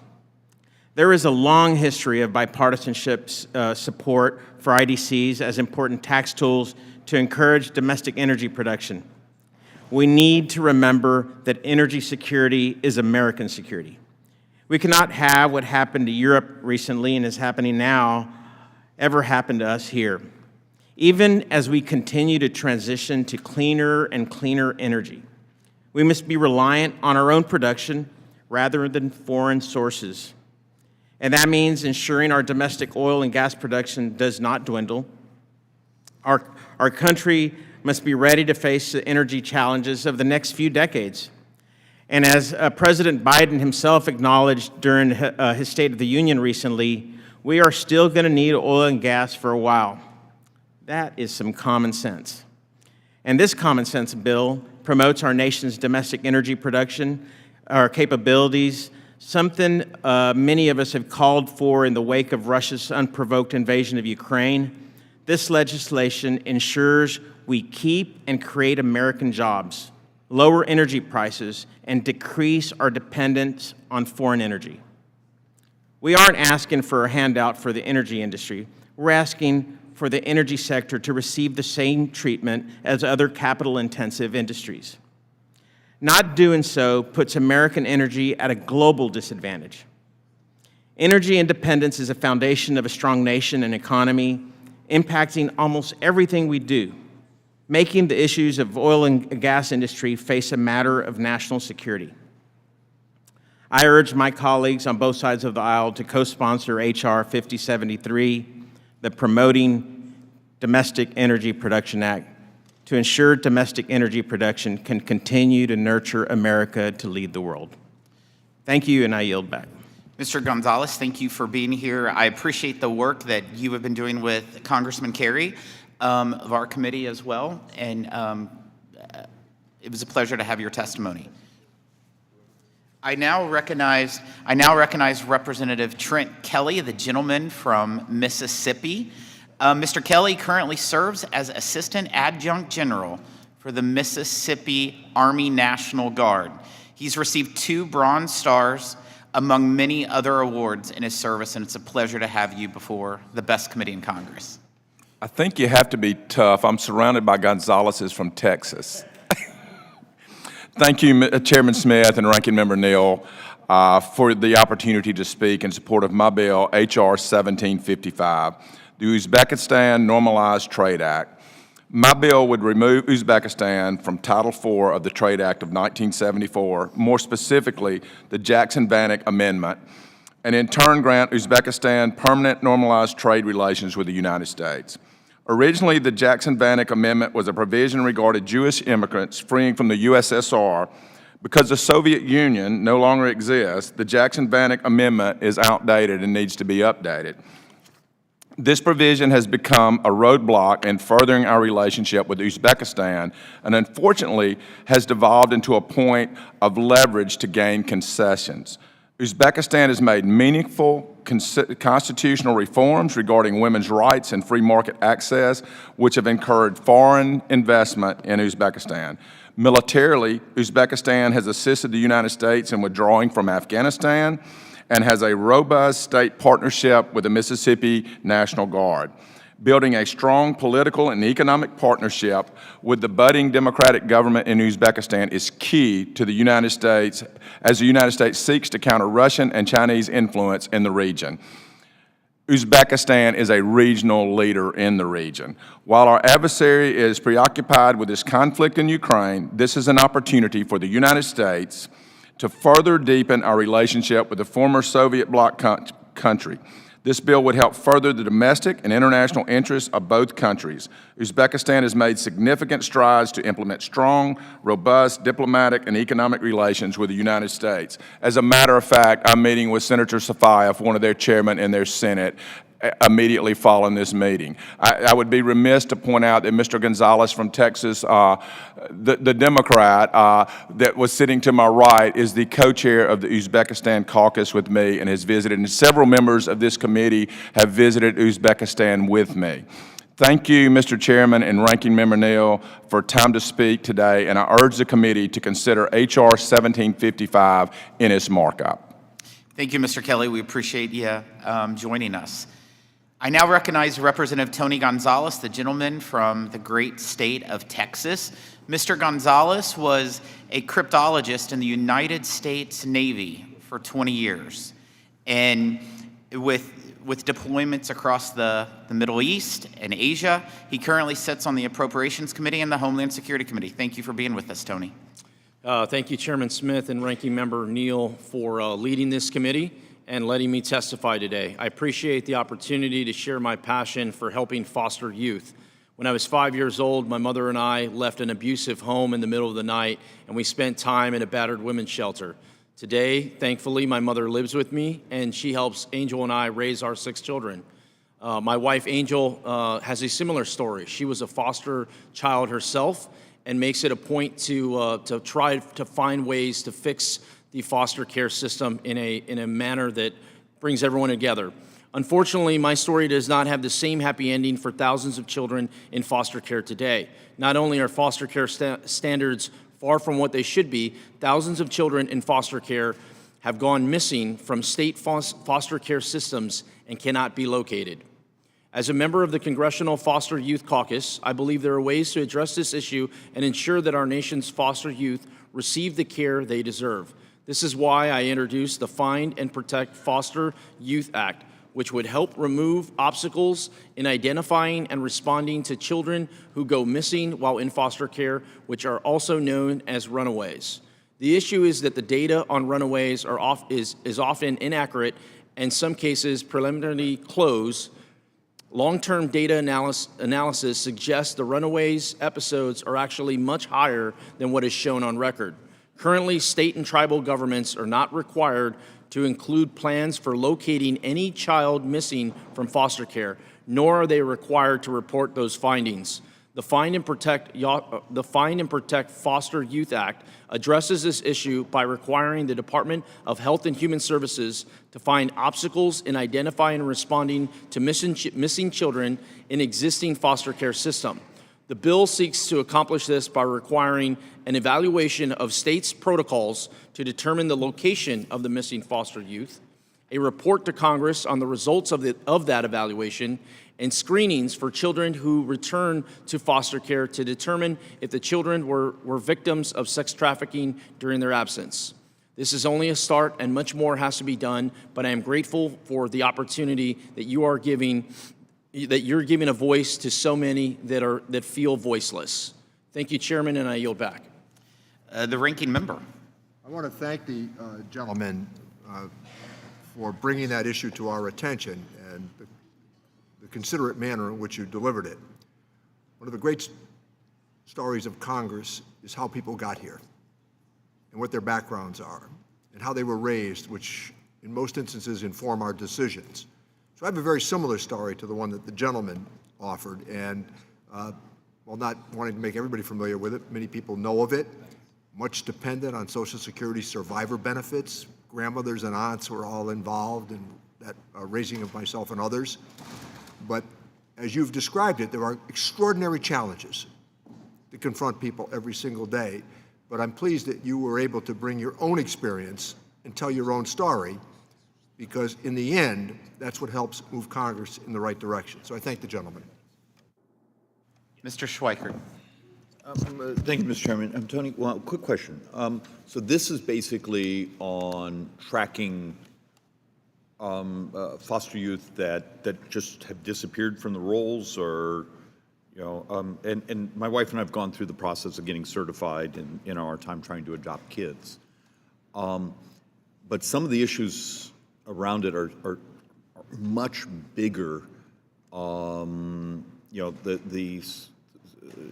incentive on family reunification that often is not actually the best thing for the child. Do Do you think this, or should we try to do something more global? Yeah, this is a start. Thank you for that question. And what we're seeing is some states track runaways. So let's say someone's in the foster care system and they run away, which is more common than people realize. And then when they come back, there's nothing that tracks that they were ever gone from the system. Some states do it, some states don't. So it essentially goes, while you were gone, what happened to you? So Why did you leave? You're looking for a standardization. A standardization that identifies why they left. In some cases, maybe the foster care, the foster home that they left wasn't the right setting, or and what happened when you were gone. You know, it's usually they're homeless or they're in a very vulnerable situation. So it tracks that to identify how do we prevent foster children from running away, and then when they do come back, how do we give them the services they need if they did experience any trauma while they were gone. All right, thank you, Tony. I know in Arizona we still have a real shortage of families willing to do this. So we want to make sure you do it in a way where you're continuing to get people willing to take kids into their home and go through the certification process. So yield back. Mr. Gonzalez, thank you for your testimony. Your bill draws attention to an important topic focused on protecting our foster youth. That's our responsibility. We need to get the job done, so thank you for being here. Thank you, Chairman. Thank you. Thank you for all for your testimonies. We will now move to panel number 4.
I now recognize Representative Bruce Westerman. He's the chairman of the House Natural Resources, was a 4-year walk-on football player at some university in Arkansas, and a member of the Arkansas General Assembly, and is an engineer and forester by trade. It's a pleasure to have you in the People's Committee. Thank you, Chairman Smith and Ranking Member Neal. It's an honor to be here, and go Hogs. You caught me off guard a little bit with that opening. It's great to be able to participate and have this opportunity to visit with my friends in this important Ways and Means Committee Members' Day hearing, and I appreciate you doing the hearing. As you know, one effort that I've been proud to lead is the Trillion Trees Act.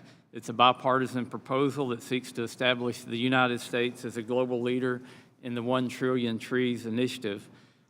This bill does a lot more than just plant trees. It's about planting trees or afforestation. It's also about taking care of the existing forests that we have to make them vibrant and healthy.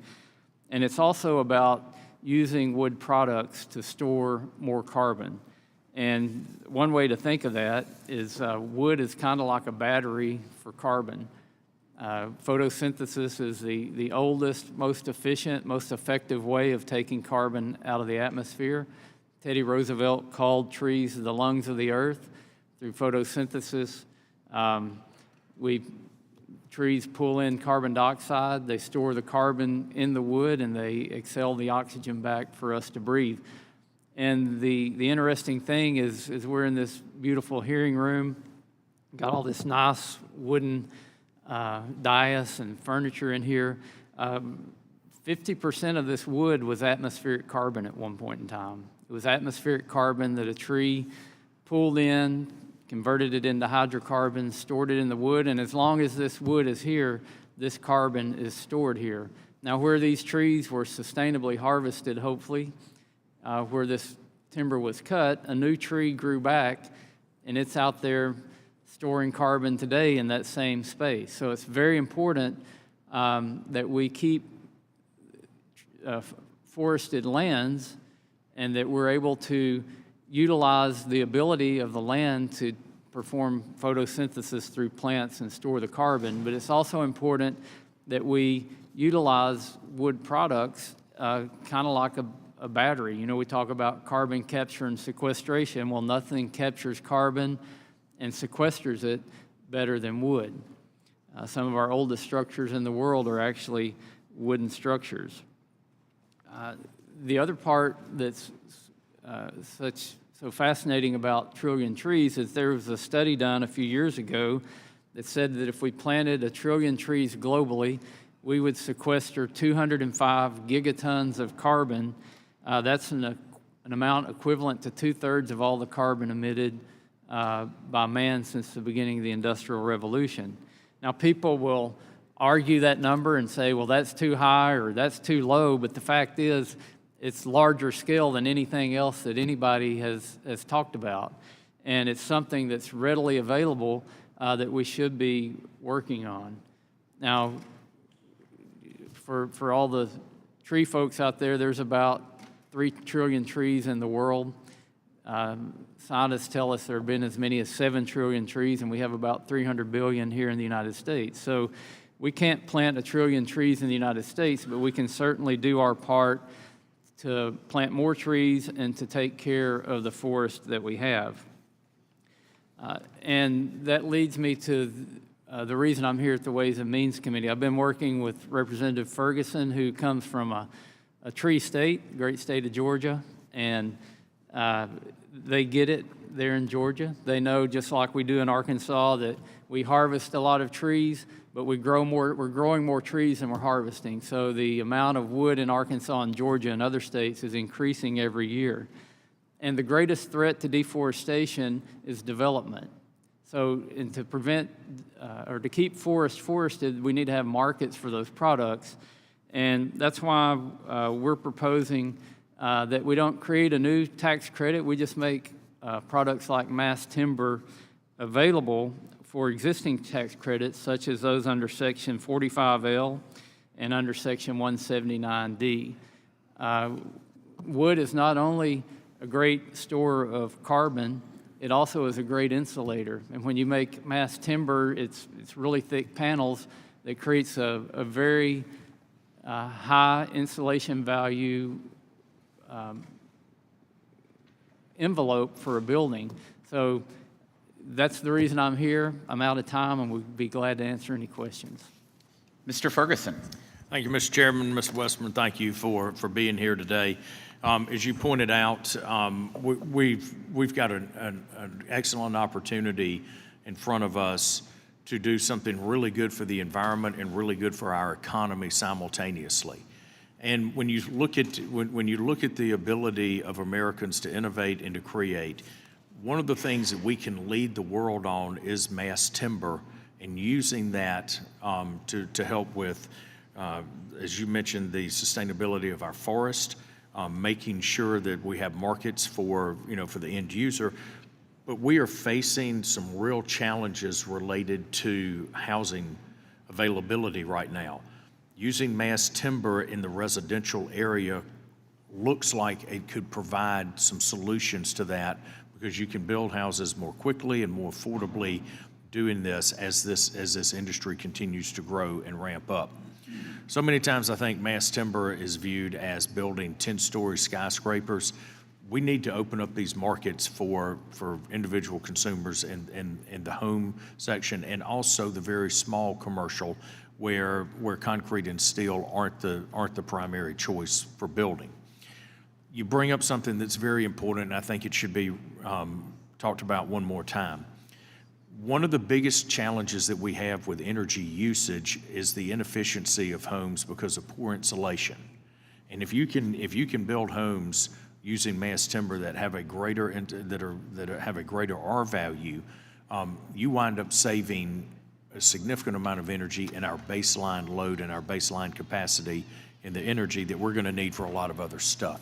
So I am excited about the possibility of making this product available through the existing tax credit system with the changes that you've recommended, and look forward to, as we move forward, to supporting this effort in the committee. That, Mr. Chairman, I yield back.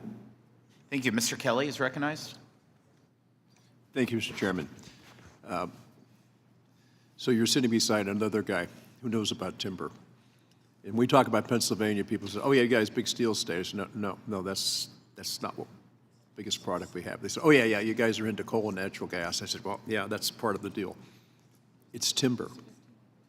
Especially, I think, GT, I'm right, I think it's the black cherry is one of the valued timbers that we have. But again, management of this valuable resource. And Bruce, I really appreciate when you talk about the contribution, again, to our environment.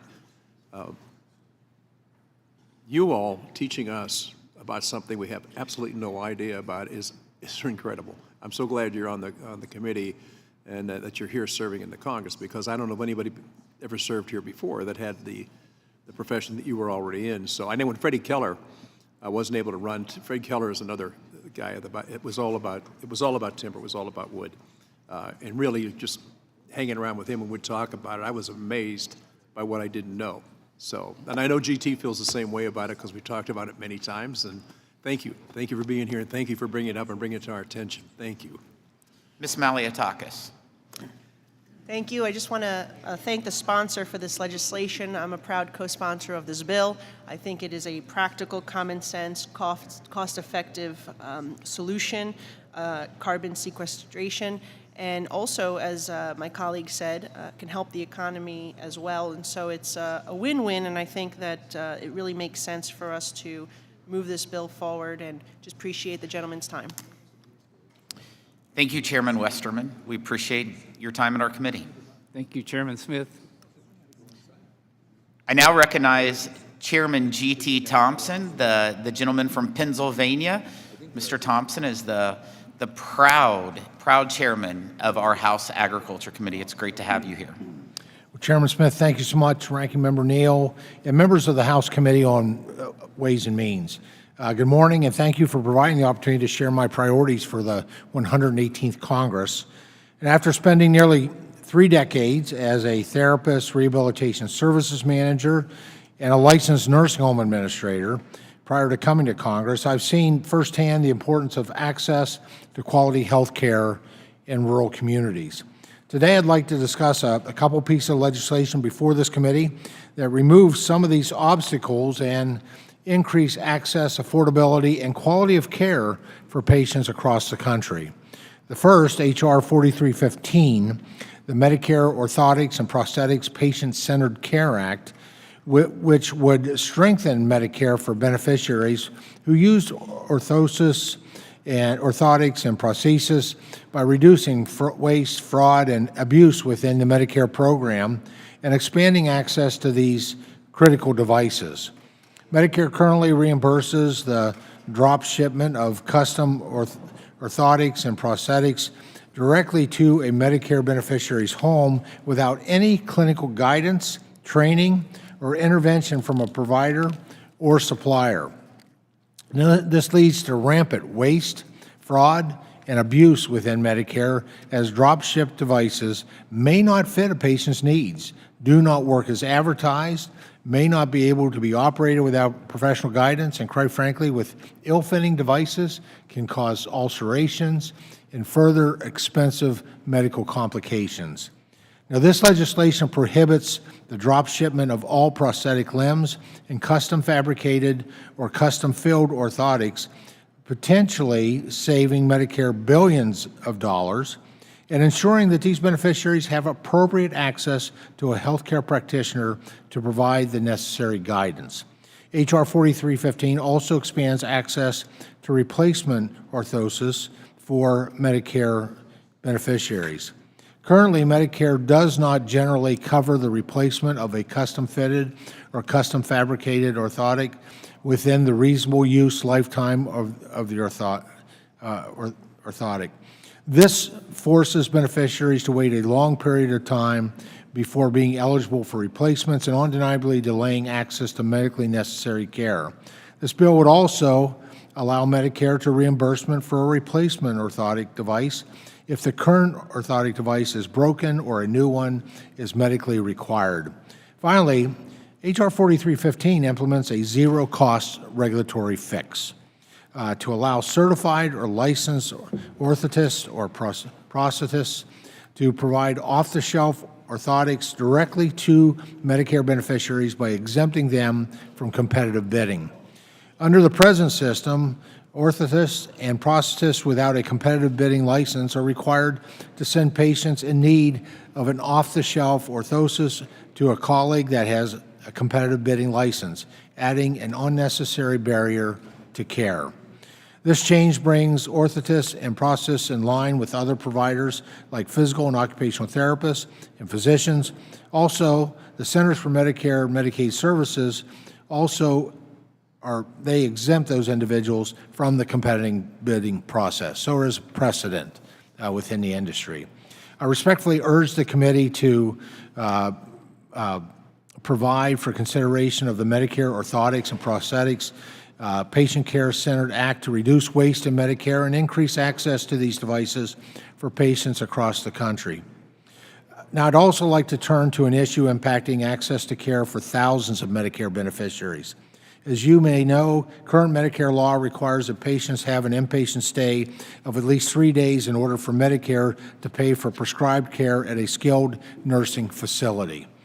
There is a mounting concern and evidence that too many Medicare beneficiaries and their families are being saddled with insurmountable surprise out-of-pocket costs for stays at skilled nursing facilities because hospitals are caring for these patients under outpatient observation status.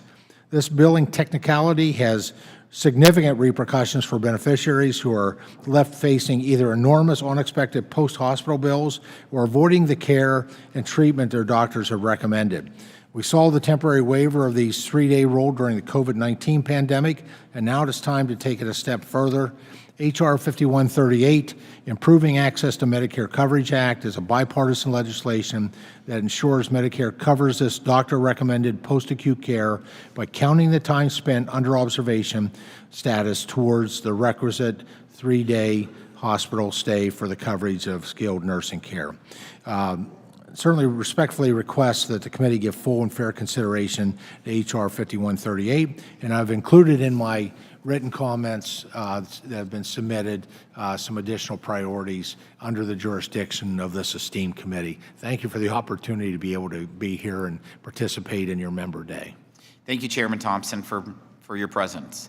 I'm pleased to now recognize Representative Buddy Carter, the gentleman from Georgia. Mr. Carter is a pharmacist by trade and ran a pharmacy for over 30-plus years before coming to Congress. We're pleased to have you before us. Thank you. I started when I was 10, so that explains that. Anyway, Mr. Chairman, thank you for allowing me to testify today at this Member Day hearing so that I can discuss before the committee some pieces of legislation that I'm leading and I believe are important. Mr. Chairman, I'd like to discuss my bipartisan bill, the Protecting Patients Against PBM Abuses Act, that will protect patients and pharmacies from harmful PBM practices that are making health care inaccessible and unaffordable for millions of America. First, before I begin, I'd like to put into context how powerful PBMs are. 3 PBMs control 80% of all prescriptions processed in the U.S. They own or are owned by insurers and have vertically and consolidated their businesses to own everything and everyone between themselves and the patients, including doctors, pharmacies, group purchasing organizations, and more. Yet PBMs do nothing more than process claims. They are just paper pushers, I like to say. They bring no value to the healthcare system whatsoever. It's time for Congress to do its duty and stop these PBMs from gaming the system and return the dollars they profit back to patients. That's why I urge the committee to support the Protecting Patients Against PBM Abuses Act. PBMs currently get compensated by charging fees calculated as a percentage of the cost of the medicine. This incentivizes PBMs to push the price of medicines higher by blackmailing for formulary access, or they choose higher priced medicines to put on their formulary. When PBMs have incentives to follow medicines with higher list price, it can lead to higher costs for patients who face cost sharing and deductibles and coinsurance that is typically based on list price. The Wall Street Journal recently reported that across the selection of so-called specialty generic drugs, Cigna and CVS prices were at least 24 times higher on average than roughly what the medicines manufacturers charge. This can also mean patients have fewer and higher choices when PBMs disfavor generic or lower price brand competitors. Delaying action on this any longer results in increased costs for patients. This is about patients, it's about patient cost. If we can delink administrative fees paid to PBMs from the price of medicines, this proposal will help to correct those misaligned incentives and bring relief to patients in the pharmacy counter. Representative Lisa Blunt Rochester and I are proposing this bipartisan bill that will help patients afford their medicine and protect them from harmful PBM practices. Another critical part of this bill is that it prohibits PBMs from reimbursing non-affiliated pharmacies at a rate less than they reimburse their own pharmacies. I think all of you are familiar with what I'm talking about, so I'm going to move on. I understand that this committee has not advanced the Protecting Patients Against PBM Abuses Act, but I would like to work with this committee to ensure that it's ready for consideration in a future markup. Another piece of legislation I'd like the committee to consider is H.R. 655, the Disaster Reforestation Act. As those on the committee may be aware, Georgia is our nation's #1 forestry state. This industry is important, providing thousands of jobs. Unfortunately, our nation's family forest landowners face threats on multiple fronts. As we've seen recently, natural disasters and fires constantly pose dangers to significant investments they make in maintaining forest land. The Disaster Reforestation Act would amend the tax code to allow forest owners to deduct the full market value of their timber prior to the loss caused by the federally declared natural disaster, as long as they replant. We don't want them becoming condos. We want them to replant and keep our forests in place. I'd also like to express support for the Help Independent Tracks Succeed Act, or the HITS Act. The HITS Act would allow independent artists and songwriters to fully expense the cost of making new music on their taxes. This is similar to how qualified film and television production expenses are allowed to be expensed, which we have seen thrive in states like mine. I'd also like to mention something very important to me, and that is the fair tax. The fair tax is incredibly popular. This is because the American people are completely dissatisfied with the current tax code. It's a convoluted, absurd system that punishes hard work. As a result, some 85% of Americans are frustrated by the complexity of our tax code. H.R. 25, the fair tax, will eliminate the federal income, payroll, and estate and gift taxes, replacing them with a revenue-neutral national 23%, not 30%, 23% consumption tax. Consumption tax. You decide on what you're going to pay. This is a good and great proposal that I hope that you will look at, this committee will look at. Thank you, Mr. Chairman. I appreciate your attention to these matters. They're all important, and I yield back. Representative Carter, pleasure to have you here with your long priorities of legislation in our committee. It appears you probably are serving on the wrong committee. Mr. Chairman, I take offense to that. I serve on the A committee, that is Energy and Commerce, the most diverse and oldest committee in Congress. But I have a great deal of respect for the Ways and Means Committee because of your consideration of these bills that I brought before this committee today. I cannot tell you the admiration I have for this committee. Thank y'all. I would have Thank to say, Representative, you're under oath, and lying under oath is not acceptable in this committee. So. Thank you, Mr. Carter. I now recognize Representative Victoria Spartz, the gentle lady from Indiana. Ms. Spartz is a great example of the American dream, and it's a pleasure to serve with you in Congress.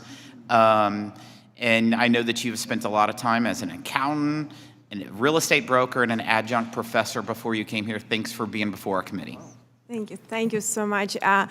Mr. Chairman, unfortunately, as a CPA who knows numbers, I see too many problems here. But I do appreciate your willingness to look at very, very important issues. That is really not very sexy issues that you go on TV and talk about it, but important issue for every American where we have a huge problem. It's health care. It's an issue with competition and value in health care. 1 of 7 Americans is in debt collection due to medical debt. We have 1/3 of our spending, where we have over $30 trillion of debt, and running 1.5 trillion shortfalls, and which are going to be double within 10 years. And all 1/3 of it related to health care. Federal government created this problem.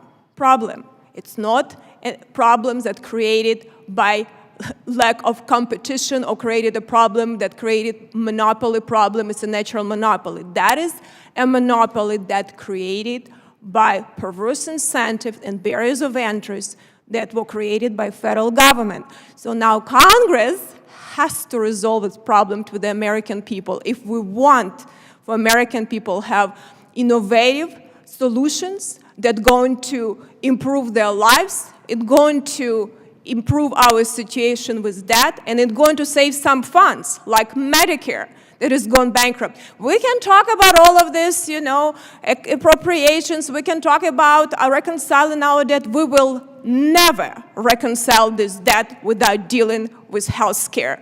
And we will not be able to solve it just provided more choices, because if you have a couple oligopolies on the market, the choices will be very limited. There is no going to be competition. So I appreciate you willing to look at this issue. I also appreciate that we have Speaker McCarthy last year put Healthy Future Task Force, and I actually served on subcommittee on affordability. And we'll look at some solution, and specifically look at one area. There are a lot of aspects of health care, but one area, over 50–60% of all spend is related to hospitals and doctors. 50%. So we can talk about, which is important, talk about drugs, pharmaceutical. We have to have more competition there. That's roughly 5–10%. Majority related, we are not willing to talk. And it's a tough conversation because we have very tough special interest group, love it.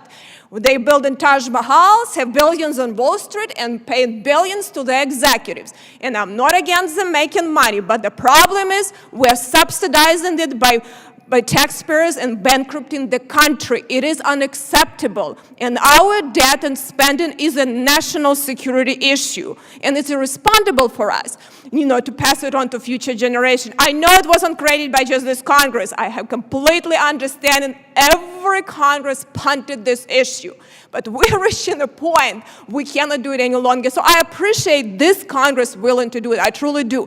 So I will put a package together with several bills. There are 3 of the bills, in front of your committee, and I'll briefly say what they do and why they're important. So I look at the areas where can we eliminate some of the, distortions that we created as a government. So I have 3 of the bills. One of them, HR 2862, Empowering Patient Choice of Medical Care Act, where we have so much politics, where bureaucrats and government decide which services should be performed inpatient, which outpatient. Each administration come and start mingling, then it's all politics. We should let doctors and competition decide. People have liability. They know better what is better for you and where services need to be performed. And politicians and bureaucrats sitting in D.C. do not know that better. Another bill is Prevent Hospital of Medicare, of a Billing of Medicare Act. What hospitals are doing right now, they purchase practices, and they were able, for the same doctor practice that they purchased, to overbill and bill facilities fees, but actually it's not allowed. It's defrauding really Medicare. Billions of dollars, over 100 billions, overbilling, and this fund is going bankrupt within 5 years. It's irresponsible. We need to save Medicare to seniors that we promised. So we have to stop allowing these practices. And I think this is what is dealing with that. And the third bill is dealing with nonprofit hospitals, so-called tax-exempt entity. We need to tighten the standards. I mean, actually, President Obama tried to do it and successful in Affordable Care Act, and IRS still say, you know, this entity is not paying taxes, not local, not state, you know, and they're not provided any charity care, not property taxes, and provide less charity care. You know, that actually some for-profit entities. So at least we need to tighten and define the standard, how you can be qualified for that, because, I mean, next business I'm going to have is going to be nonprofit because you don't pay taxes and don't provide value. I think ARS wants it, and this committee needs to look at that, even want to even give them status. So it's actually tighten that standard a little bit, and it says something needs to be, because that's a Congress decision, needs to happen. I appreciate your consideration. I would really appreciate your support of this bill. Thank you. Congresswoman, thank you for being here. Thank you for your passion on some very important issues to our country and our country's finances. I now recognize Representative French Hill from Arkansas. Mr. Hill is the Vice Chairman of the House Financial Services Committee. He also serves on the Foreign Affairs and Intelligence Committee, and my neighbor to the south. It's great to have you. Mr. Chairman, thank you for the time and the invitation to have a member day. We're grateful to the leadership of this committee for letting us come and advocate for our ideas for this important committee. I'd like to talk today about the Social Security Disability Insurance Return to Work Act that I intend to introduce shortly. This is legislation that I've introduced in the past 4 Congresses, along with my fellow Arkansan Senator Tom Cotton, to strengthen the SSDI program and keep it solvent for current and future generations. SSDI is critical to a state like Arkansas, where more than 130,000 Arkansans receive benefits under this program. That's about 7.5% of our state's population relying on this important program. But nationally, the number of recipients receiving SSDI payments has also grown dramatically. From 1970, 2.7 million Americans to now 8.8 million Americans in 2022. Over that same period, spending on SSDI has grown from $3 billion to over $143 billion annually, meaning that the monthly payment recipients are receiving has nearly doubled, even when accounting for inflation. My bill aims to strengthen SSDI and ensure that the program remains viable to support future generations for citizens that truly require these services. In 2021, fewer than 66,000 total beneficiaries left the program because they'd found gainful employment that disqualified them from receiving any additional benefits. That, Mr. Chairman, is just 0.7% of the 8.8 million SSDI recipients. Each American has the capacity to contribute productively to their community and our economy. We must work with both employers and employees to encourage capable beneficiaries to leave the program and return to the workforce.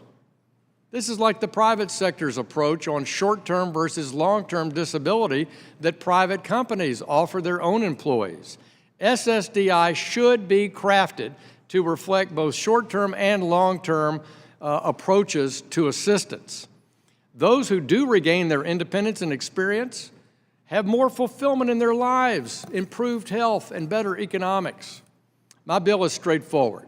It creates classifications to assess a beneficiary's need to continue receiving benefits and measures increases continuing disability assessments along the way, notifying recipients about the Ticket to Work program when they first receive their benefits and then every 6 months afterwards.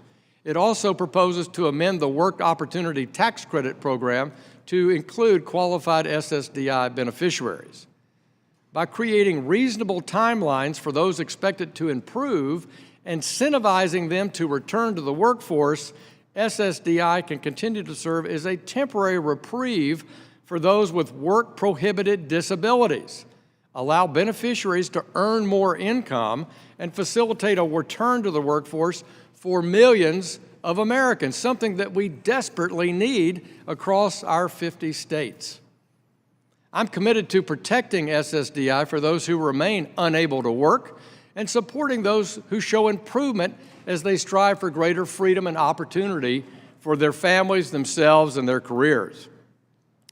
With Congress finally demonstrating some modest commitment to ending perpetual huge budget deficits, this body will be forced to make thoughtful looks at how we spend taxpayer dollars, evaluate what programs are working and worth that investment, and thinking about new critical safety nets that can be improved and operate much more effectively for our citizens.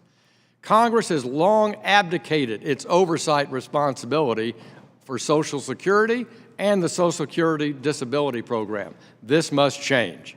I hope this committee will consider changes to the SSDI program as we consider ways to improve the impact of the federal government's contributions and fulfill the promises that we've made to our country's most vulnerable citizens. I thank the chair, I thank the ranking member and the members of the committee, and it's really a great service that we do in Congress where we have members off committee, be hosted by our colleagues and have a member day, and I want to thank you, Mr. Chairman, for doing that, and it's an honor to serve with you. Yield back. Representative, it's a pleasure for you to be here. We've had a lot of conversations. I've had personal conversations with your own governor in Arkansas in regards to SSDI, and with your Social Security administrator has actually even came up here and talked with us, and we're hopeful to have a subcommittee hearing very shortly in regards to a lot of your items that you're referring to. Mr. Schweikert? Thank you, Mr. Chairman. And Victoria, you did, if there's ever a chance you could send one of your staffers over, we'd love to do a whiteboard with them. And French, I know of a company that's been trying to work with the SSDI population in regards to job placement. Will your legislation actually help sort of facilitate that type of connectivity of available populations to jobs? It certainly would, because it engages, Mr. Schweikert, that population of people who could self-identify that they would be willing to go back to work under certain conditions. And I think the tax credit idea is helpful to that. Also, knowing that they're not penalized if they want to make that effort in connecting them back to work. And it's my philosophy I've had that in private business, we have short-term disability programs. They're typically paid for by the company. They're no cost to the employee. And then you buy at a very modest premium long-term disability, but we don't take that approach to the You've talked about this for a while, but it's about the combination, okay, here's an incentive for the employer to take this population. But the other thing is the actual mechanism to connect the employee to an employer with whatever their issues are, because work is very different today than it was 30 years ago. Right. So, well, I'll say in conclusion, look, I've met with the federal Social Security offices in Arkansas. I certainly know the director of the state's program that the chairman referenced. And there's tremendous frustration by our own federal employees in this program. I encourage every member, go interview your Social Security office somewhere in one of your counties in your district and ask them, do they think this program is helping people who truly need it?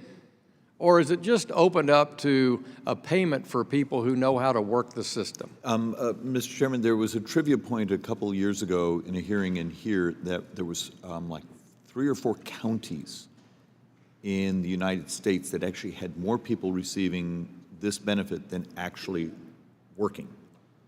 And I need to go dig that back up. French, thank you. Mr. Chairman, thank you. I'm grateful to the chairman. I yield back. Thank you, Representative. You are all now dismissed from the panel, and we will move to panel number 5.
Perfect. I now recognize Representative Marilyn Strickland, the gentle lady from Washington State.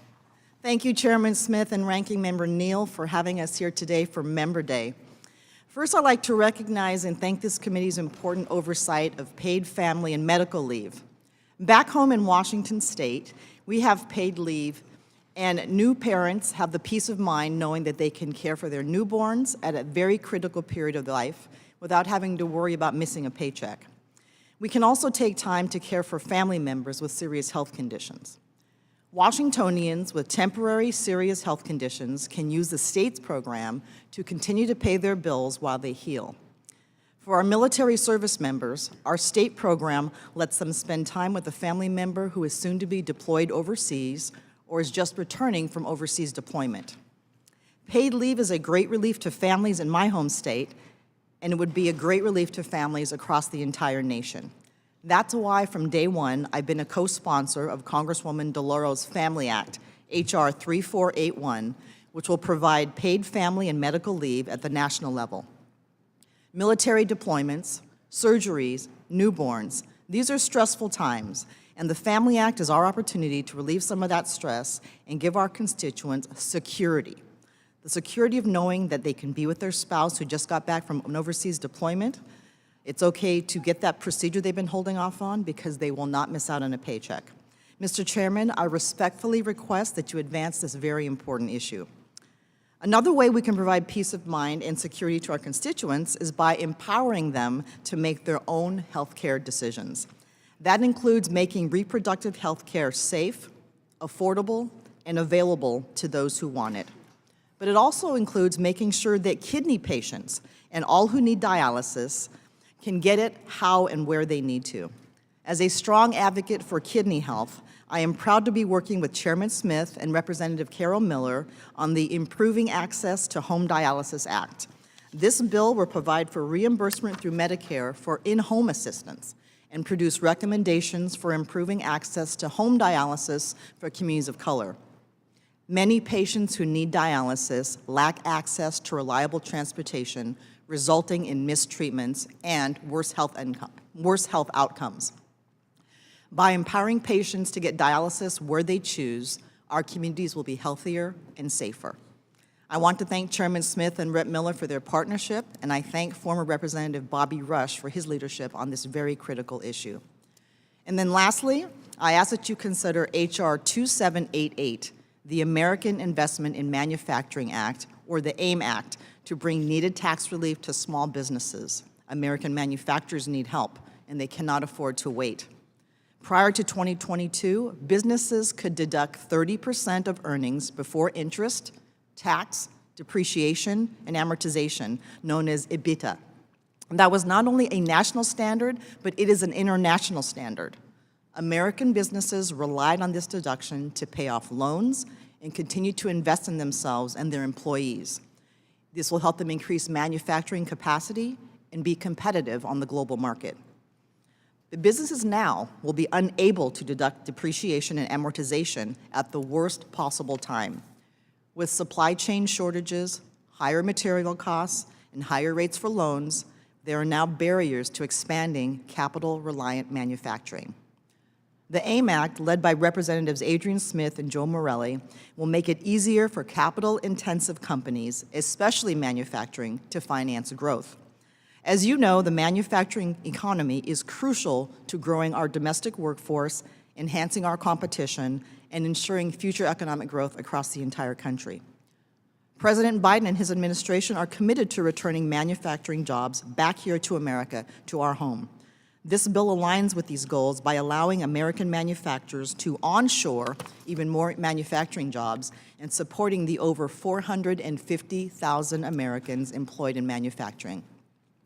This bill can mean the difference between leading or falling behind in the global marketplace.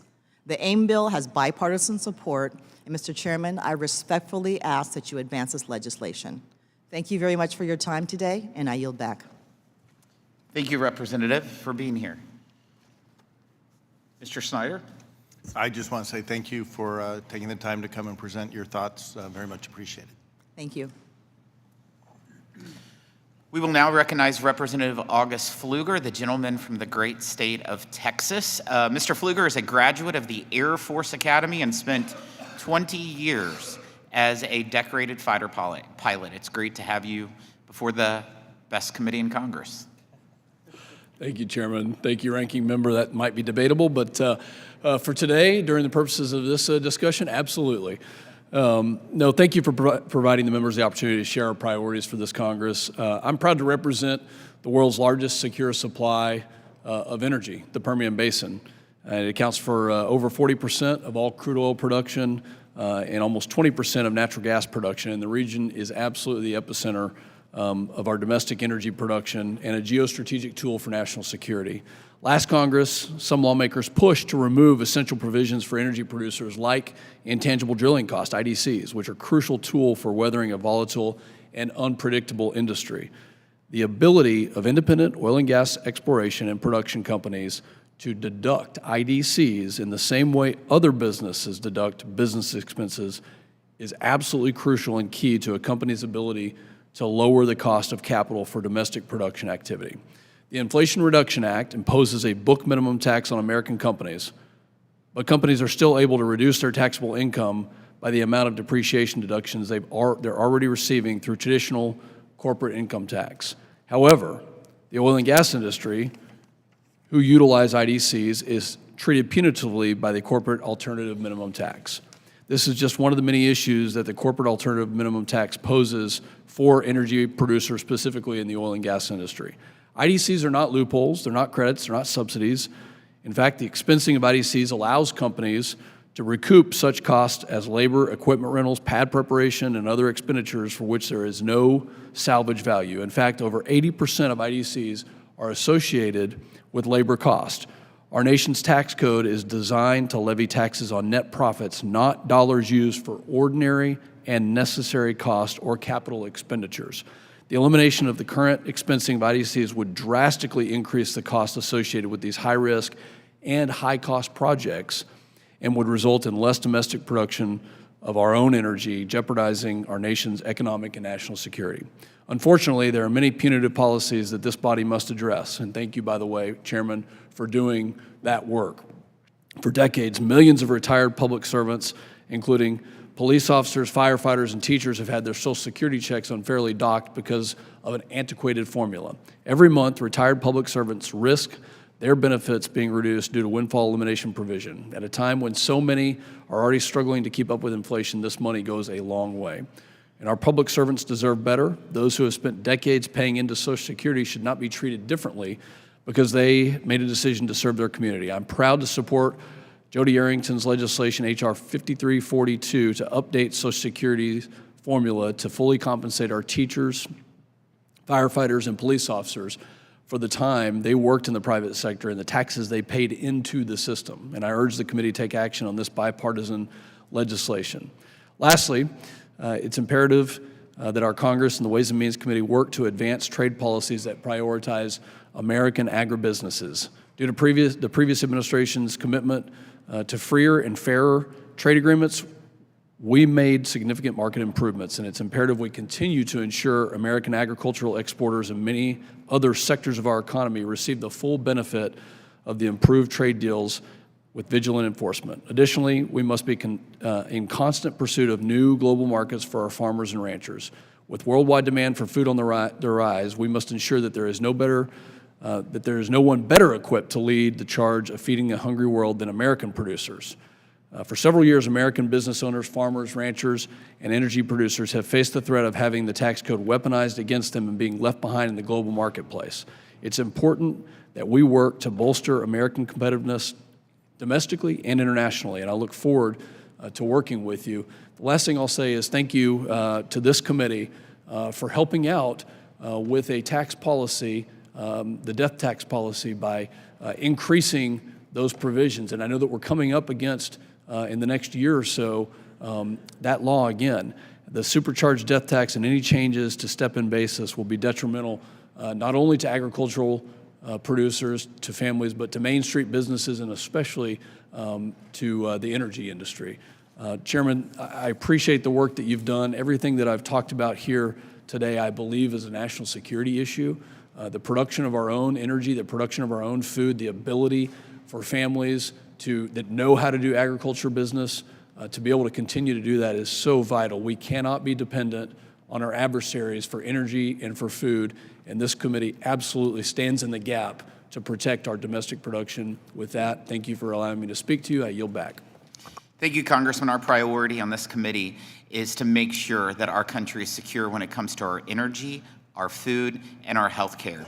We cannot be reliant on countries, especially the ones who love to burn our flags. So we appreciate you being here. I now recognize Representative Mike Waltz from the great state of Florida.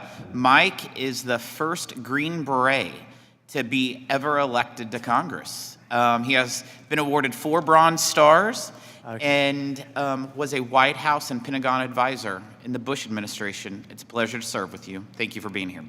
Thank you, Chairman Smith. Thank you, Ranking Member Neal. Thank you for the opportunity to testify today in support of my 2 bills under your committee's jurisdiction.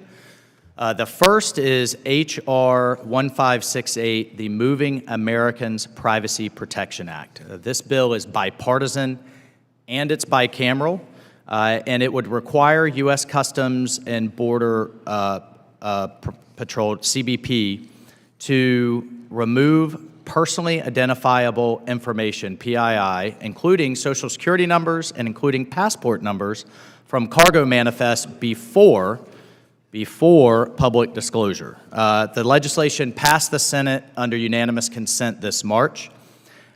Currently, in the current environment, CBP requires manifest sheets, which include PII, in order to disclose and document the cargo of incoming vessels for obvious customs and security purposes. The original intent of the requirement was to increase competition, facilitate better public analysis of import trends, allow port authorities, transportation companies more easily identify potential customers and changes in the industry. However, in recent years, the PII of relocating individuals, importantly, Mr. Chairman, including military members who are moving from overseas, that their PII, their Social Security numbers, their passport numbers are being released publicly.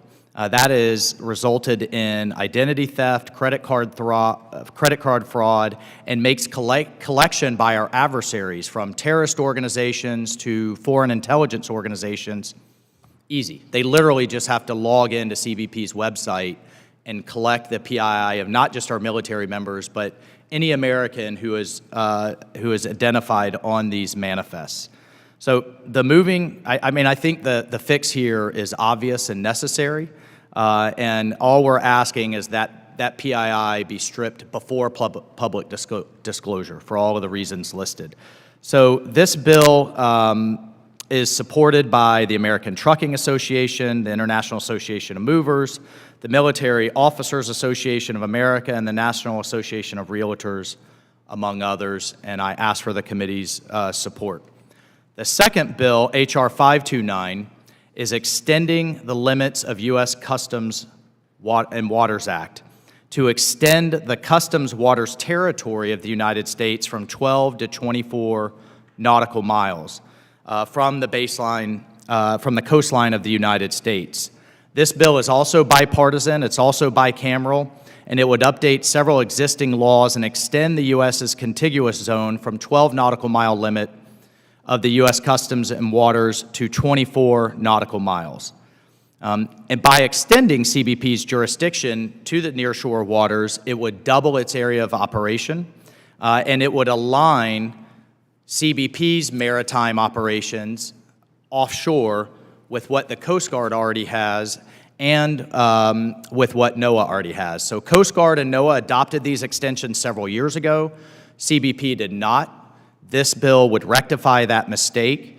And with modern technology, just as an aside, the performance and speed of maritime vessels, particularly those fast boats and others used by illegal or illicit smugglers, is exceeding the abilities of our law enforcement, particularly when they're restricted only to 12 miles. So by extending these waters out to 24, it aligns all of our law enforcement entities and it gives CBP double the amount of time to interdict illicit drugs, human trafficking, fentanyl, all of those illicit activities that are happening in our coastline. And I'll just conclude with this, Mr. Chairman, Ranking Member.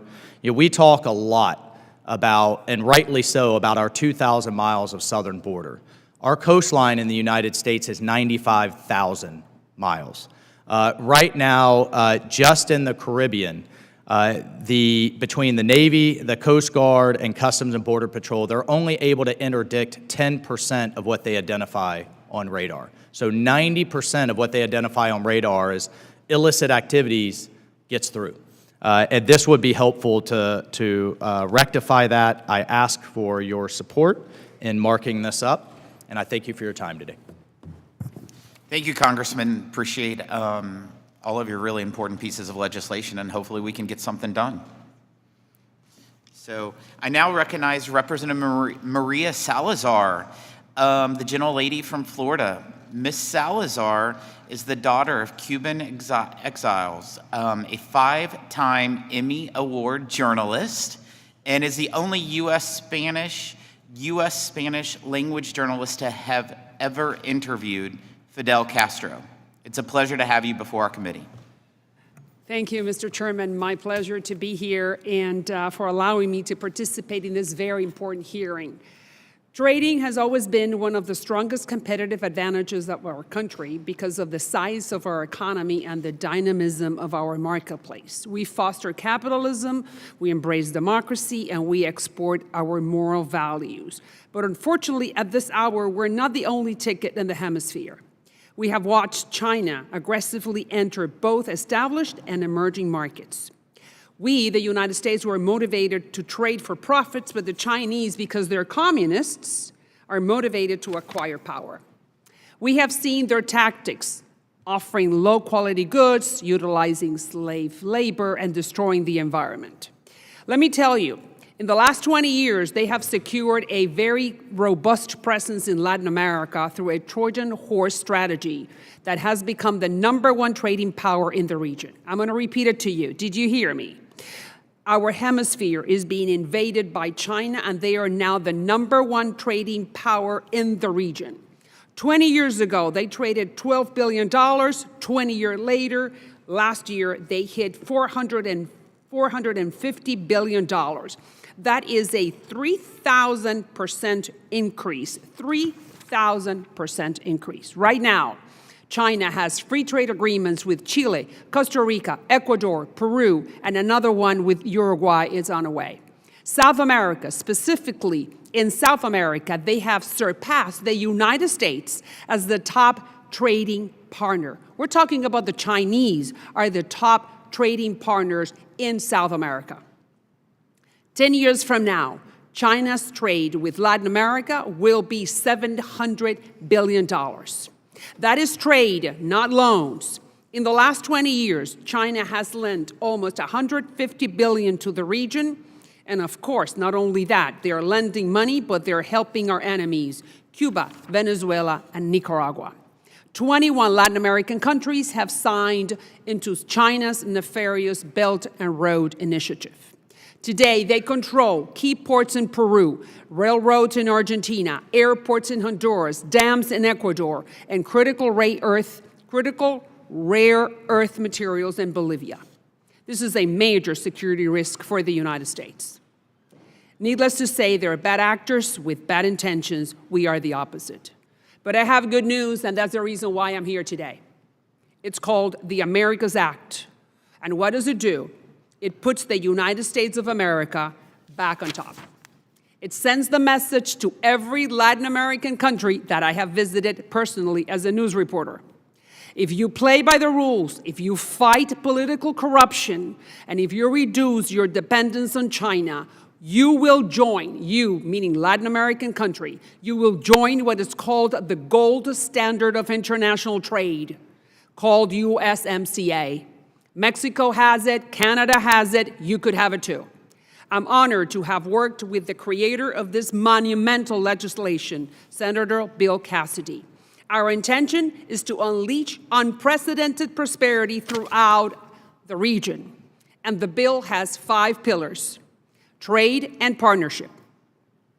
You, Latin American country, will have the opportunity to join the United States, Mexico, and Canada in a free trade agreement with all its benefits and have access to $60 billion in investment capital from the United States. Nearshoring and reshoring. The bill creates a program to help American industries relocate from China either back to the United States or to any other country in our hemisphere. There will be loans, grants, and tax incentives to help companies move back home. Number 3, strategic investments. Those $60 billion that I just mentioned will create an unbreakable supply chain from Patagonia in Argentina to Alaska in the United States to make sure we're not dependent on China any longer. Let's suppose we get another COVID. God permit, it will not happen, but we will have antibiotics. We will not have to be depending on the Chinese. In addition, we will get cheap, affordable energy coming from our hemisphere partners, whether it will be Guyana or Ecuador or Texas. It doesn't matter. It's in our hemisphere.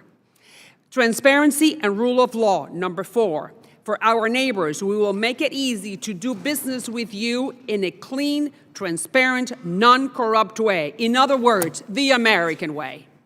To give confidence to the American business sector that you can invest and it will be secured. You invest in Latin America. In other words, accountability will be guaranteed. And finally, we're going to be promoting American values. We're going to establish the American University of the Americas to promote United States values and increase educational opportunities to the Latin Americas. If we employ this framework, we will win the trade war in our backyard. But if, on the contrary, we sit back, we will watch Mandarin replace English, and English will not be spoken in Latin America any longer. Finally, with this legislation, Senator Cassidy, myself, and the United States Congress will be sending a very clear message to our neighbors in the hemisphere. We want to work with you as much as you want to work with us. Hispanics, Latin Americans prefer the Americans over the Russians or the Chinese any day of the year. Now it's up to Latin Americans to behave accordingly so they can be part of the club of the top economic players. I look forward to work with you, Mr. Chairman, in making this legislation a reality and being able to stop the situation we have at the border, because we need to keep those Latin American boys and girls home. I thank you very much for the opportunity, and you back. Thank you, Congresswoman, for being here today. It is a priority of this hemisphere in regards to trading partners. That's why my very first congressional delegation that I led as chairman was to Mexico, Ecuador, and Guyana, because it's extremely important of our presence and to continue to grow. Your numbers that you gave in regards to China increasing 3,000% is unacceptable, and we have to do something as a Congress to address that. So thank you for being here. And I do want to say that Latin Americans would do business with the Americans at any time, any place, over the Chinese and the Russians, and I know it very well. And I thank you for the opportunity and to put this together. Thank you. I now recognize Representative or Chairman Mark Green from Tennessee for being before us. He's the great chairman of our House Homeland Security, and pleased to have you.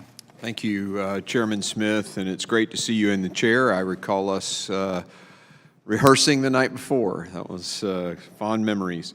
And thank you, Ranking Member Neal, for this opportunity to testify to the committee about my bills addressing the concerning conditions of our rural health care systems. I know that many of you have heard the same sobering stories from constituents, physicians, hospitals, administrators, and parents. Our rural hospitals are entering a financial and workforce crisis. And as an emergency care physician and the former CEO of an emergency department management and staffing company, I know firsthand how desperate the situation has become, and it's only gotten worse in the recent years. My home state of Tennessee is greatly impacted by rural hospital closures and limited access to emergency medicine. According to U.S. News and World Report, Tennessee has seen more hospital closures than any other state besides Texas. In fact, the Tennessee Hospital Association estimates that as many as 45% of Tennessee's hospitals are at risk for closure. This is an impending disaster, not just for the loss of care in those communities, but also the loss of jobs. Often the hospitals are the largest employer in their communities. In order to combat this worrying trend, I've introduced 3 pieces of legislation as part of my broader rural health care initiative. Firstly, let's start with H.R. 1128, the Rural Health Care Access Act, which is endorsed by the National Rural Health Association and the National Association of Rural Health Clinics. This bill targets rural hospital closures by expanding the federal definition of critical access hospitals. According to the American Hospital Association, over 130 rural hospitals across the country closed their doors from 2010 to 21, and according to a GAO report from December 2020, the median distance of travel rural patients drive to receive care increased by 20 miles, adding an ever-expanding barrier to essential inpatient and emergency care. The Rural Health Care Access Act repeals the 35-mile rule, arbitrarily selected, I might add, that prevents many rural hospitals from receiving a critical access hospital designation if they're less than 35 miles away from another hospital. This bill does not change any other requirement for hospitals to receive critical access designation. The 35-mile rule is the only change we're making to federal law. Hospitals that wish to receive this designation will still have to be designated as rural, only provide acute care, and primarily host patients for less than 96 hours. These critical access hospitals receive cost-based reimbursement from Medicare, greater flexibility for staffing and service requirements, and access to a variety of grant opportunities. This bill will help reduce the financial vulnerability of these rural critical hospitals, which often provide essential medical services in rural communities like the ones that I represent.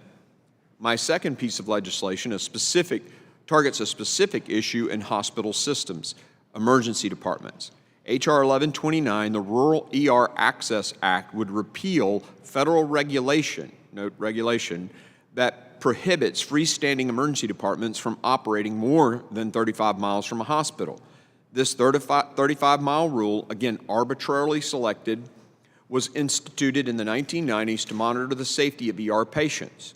HHS was concerned that if ERs opened too far from a self-standing hospital, then emergency patients would not have other medical options should the self-standing ER department fail in its mission to treat and triage. However, speaking as an ER physician who practiced medicine in rural areas across the nation, I know how advanced our medical technology is today, and I know how desperate some situations are. This antiquated rule is now hindering patient access rather than saving patient lives. By eliminating this mileage requirement, freestanding ERs would be able to provide frontline emergency care to rural communities that most desperately need it. During an emergency, these facilities can provide a crucial safety net, especially in rural communities where the nearest hospital is many miles away. Further, keeping an ER, should a hospital have to close, keeps jobs in a community. We also need to address the workforce burnout amongst medical providers by enacting H.R. 5213, the Reducing Medical Unnecessary Delays in Care Act. This legislation is endorsed by the Medical Group Management Association and the American Academy of Family Physicians, and it seeks to unburden our doctors from the bureaucratic red tape that is prior authorization. According to the Medical Group Management Association, 72% of medical groups report that clinicians assigned to complete their peer-to-peer reviews by the plans are not from a relevant specialty to the treatment or disease in question, resulting in dangerous delays and flat-out denials. In order to combat this worrying trend and reduce unnecessary delays in care, this bill would reform the practice of prior authorization in Medicare and Medicare Advantage. If my legislation becomes law, only board-certified physicians in the relevant specialty would be the ones making the important decisions about care. Specifically, it would also direct Medicare, Medicare Advantage, and Medicare Part D plans to comply with requirements and restrictions and must be based on medical necessity and written clinical criteria. And I'm going to break from my script for just a second to say this.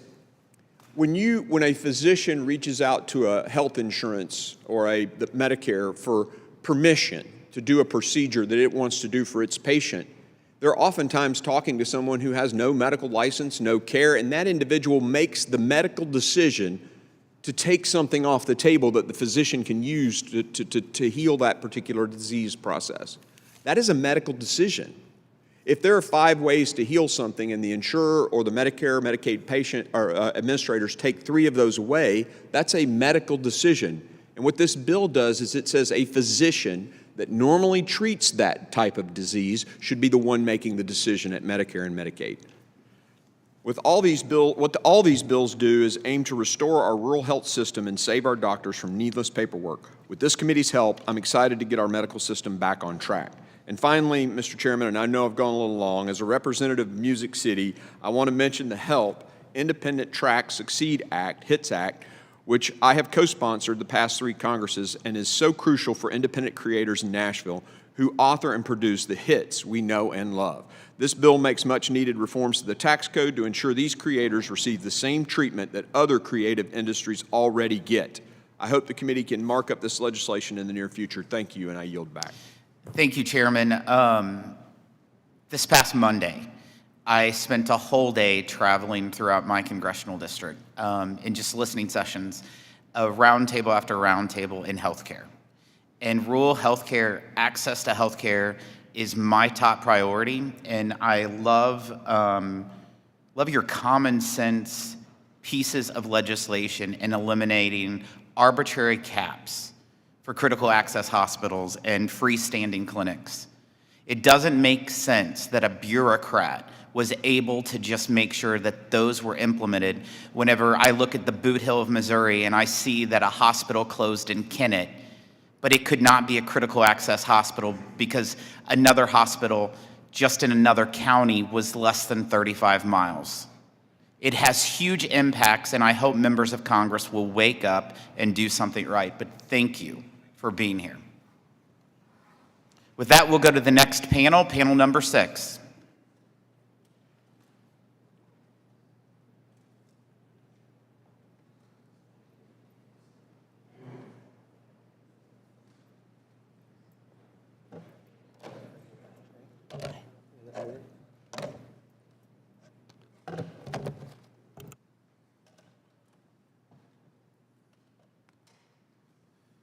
How you doing? Good. How are you?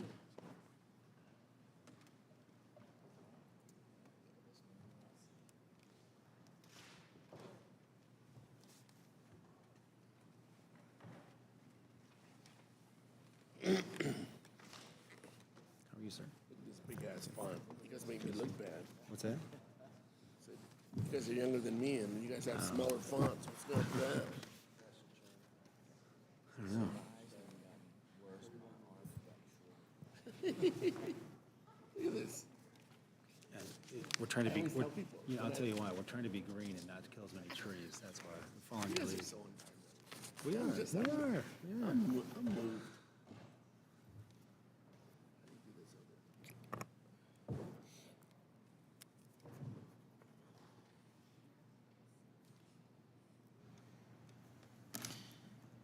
Thank you all. I now recognize Mr. Rudy Yackham, the gentleman from Indiana. Mr. Yackham is a 4th-generation Hoosier who filled a seat that was previously held by a dear friend of this committee, Ms. Jackie Wolarski. She let us know what she thought about Hoosier country all the time, so it's a pleasure to have you here.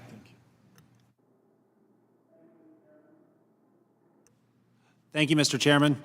I appreciate the opportunity that you and Ranking Member Neal are providing those of us not on the Ways and Means Committee to present the priorities of our constituents. I'm proud to represent the hardworking Hoosiers of Indiana's 2nd District. We're home to a dynamic economy, including some of America's top manufacturers, medical innovators, farmers and ranchers, and so much more. They all have a stake in our country's policies pertaining to tax, trade, healthcare, and economic opportunity. Many of the members of this committee knew my predecessor, Jackie Wolarski, a cherished and respected Ways and Means member who was taken from us all too soon. And if you knew Jackie, many of the priorities that I'll be highlighting will sound very familiar.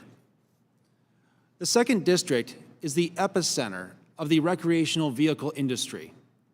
About 85% of RVs on the road come from Elkhart County and the surrounding area inside my district. That's why one of my top priorities is the passage of my bill, H.R. 3624, the Travel, Trailer, and Camper Tax Parity Act.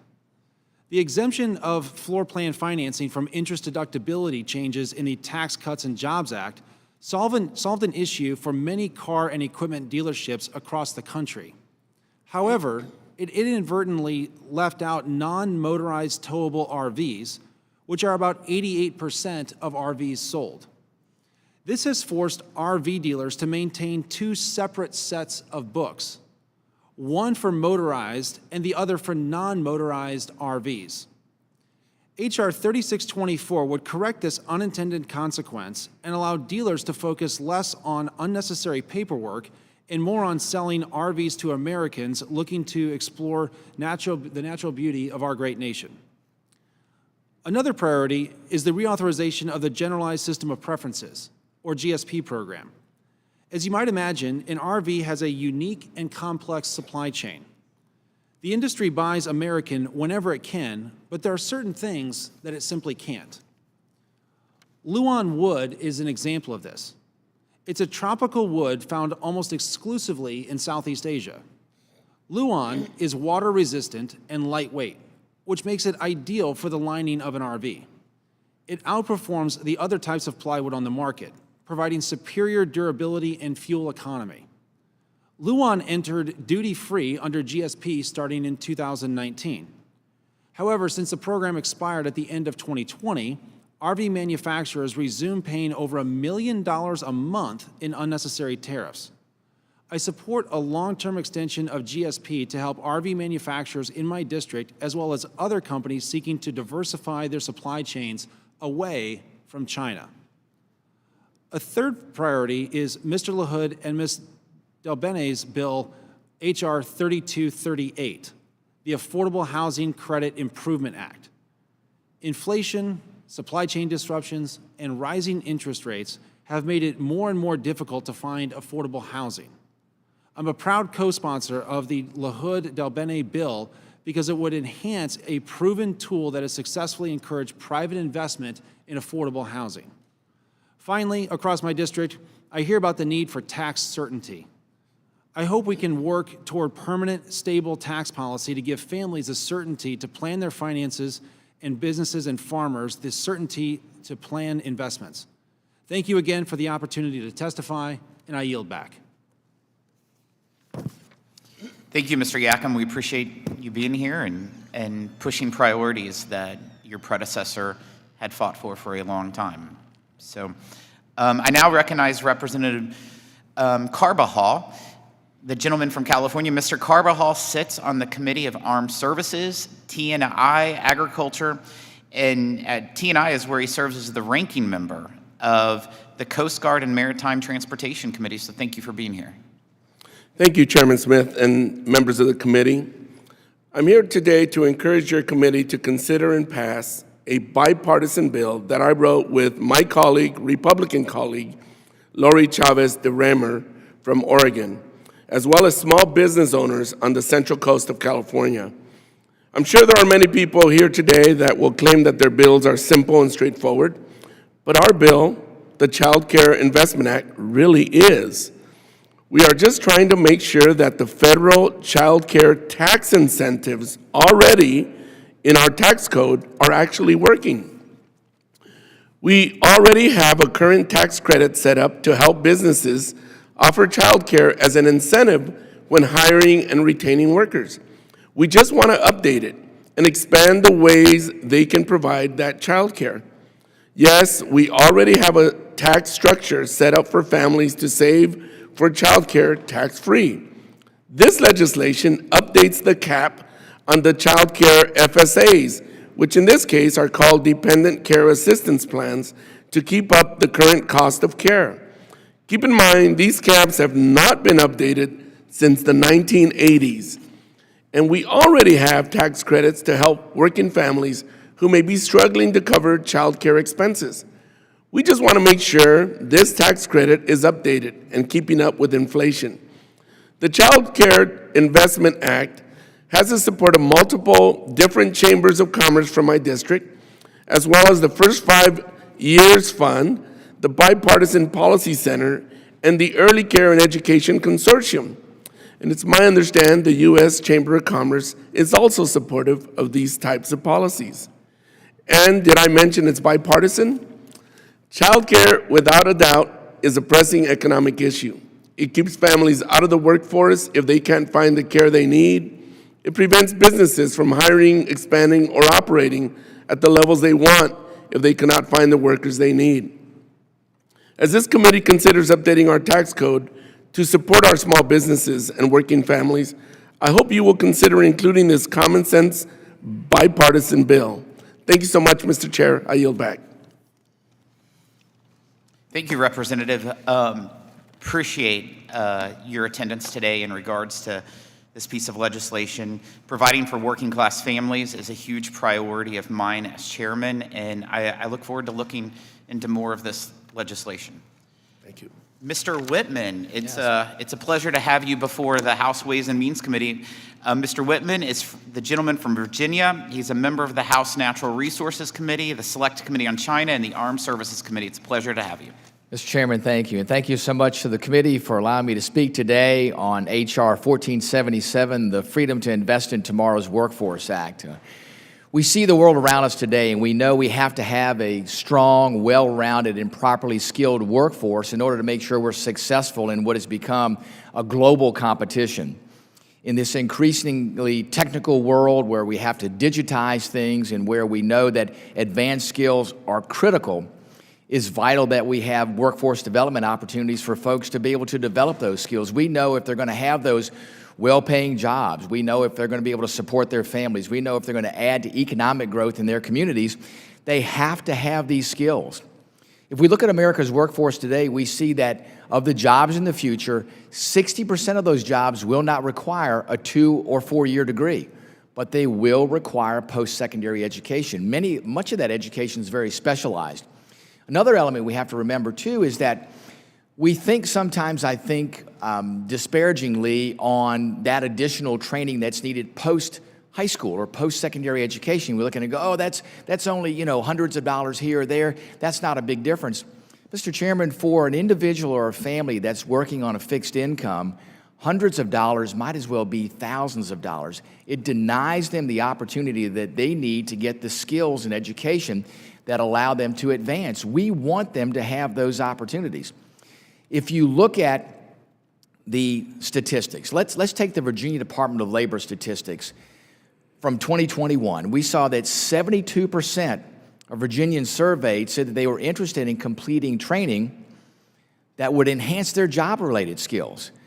Despite the decline of what is being offered now by employers are offering much fewer opportunities to get that advanced education necessary to advance your skill set. It's clear that the American people want options in order to pursue this additional training. And that's the main reason why I introduced the Freedom to Invest in Tomorrow's Workforce Act.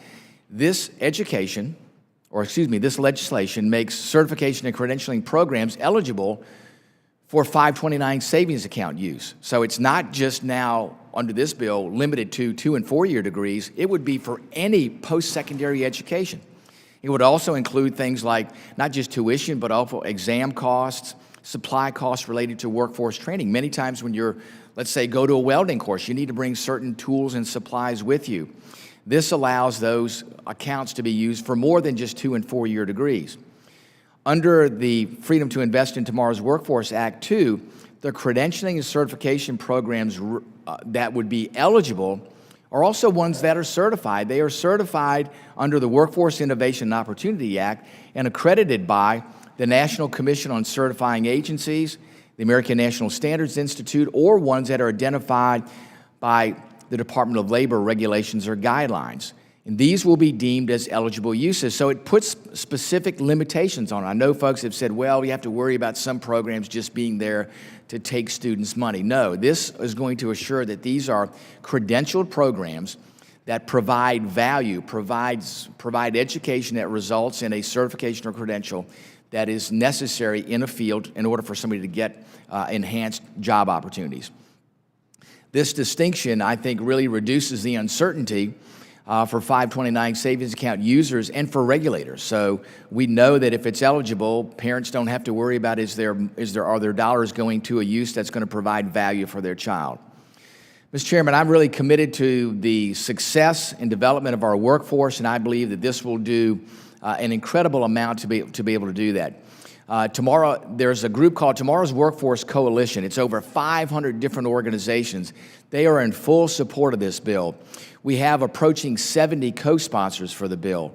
This is really, I think, gaining traction because people look at this and go, yes, why can't we use those 529 savings accounts, the dollars that parents set aside tax-free? Mr. Chairman, as I talk to parents across, not just Virginia, but across the nation, I asked them by a show of hands, I said, when you begin saving for your child, which most of the time is when they're in middle school, how many of you know where your child is going to be in their process of selecting post-secondary education when you start saving? Not a single hand in the room goes up. But they want to make sure that those dollars that they save and have the tax advantage to can be used for anything that their child wants to pursue, even if they're not sure what it is early on, and that it may not be a 2 or 4 year degree program. So I would urge strongly the committee to reflect upon where the needs are of our workforce, where the desires are of our working families, of our parents, of industry, of folks that say, this is what we need for a workforce, this is what parents want to have an opportunity for their children, this is what we need to do to make sure those resources are available to assure that our families continue to have those opportunities and our workforce grows with those skills. So I would urge the committee to seriously consider H.R. 1477, the Freedom to Invest in Tomorrow's Workforce Act, and should consider any changes to the 529 savings account as part of a process that will result in more opportunities for individuals and for our workforce in the future. So, Mr. Chairman, thanks again. Thanks for the opportunity, and thanks for the consideration. Congressman, thank you for being here. I'm a strong believer that there are many different educational paths for Americans to take, and we need to make sure that our tax code does not incentivize one path more than the other. They all should be treated the same. So I appreciate your testimony today. It's good to now recognize Representative John James to the House Ways and Means Committee. Representative James is from Michigan, graduated from the United States Military Academy, and served 8 years in the Army, participating in multiple tours of duty in Operation Iraqi Freedom, and is an Apache pilot. We're glad you're here.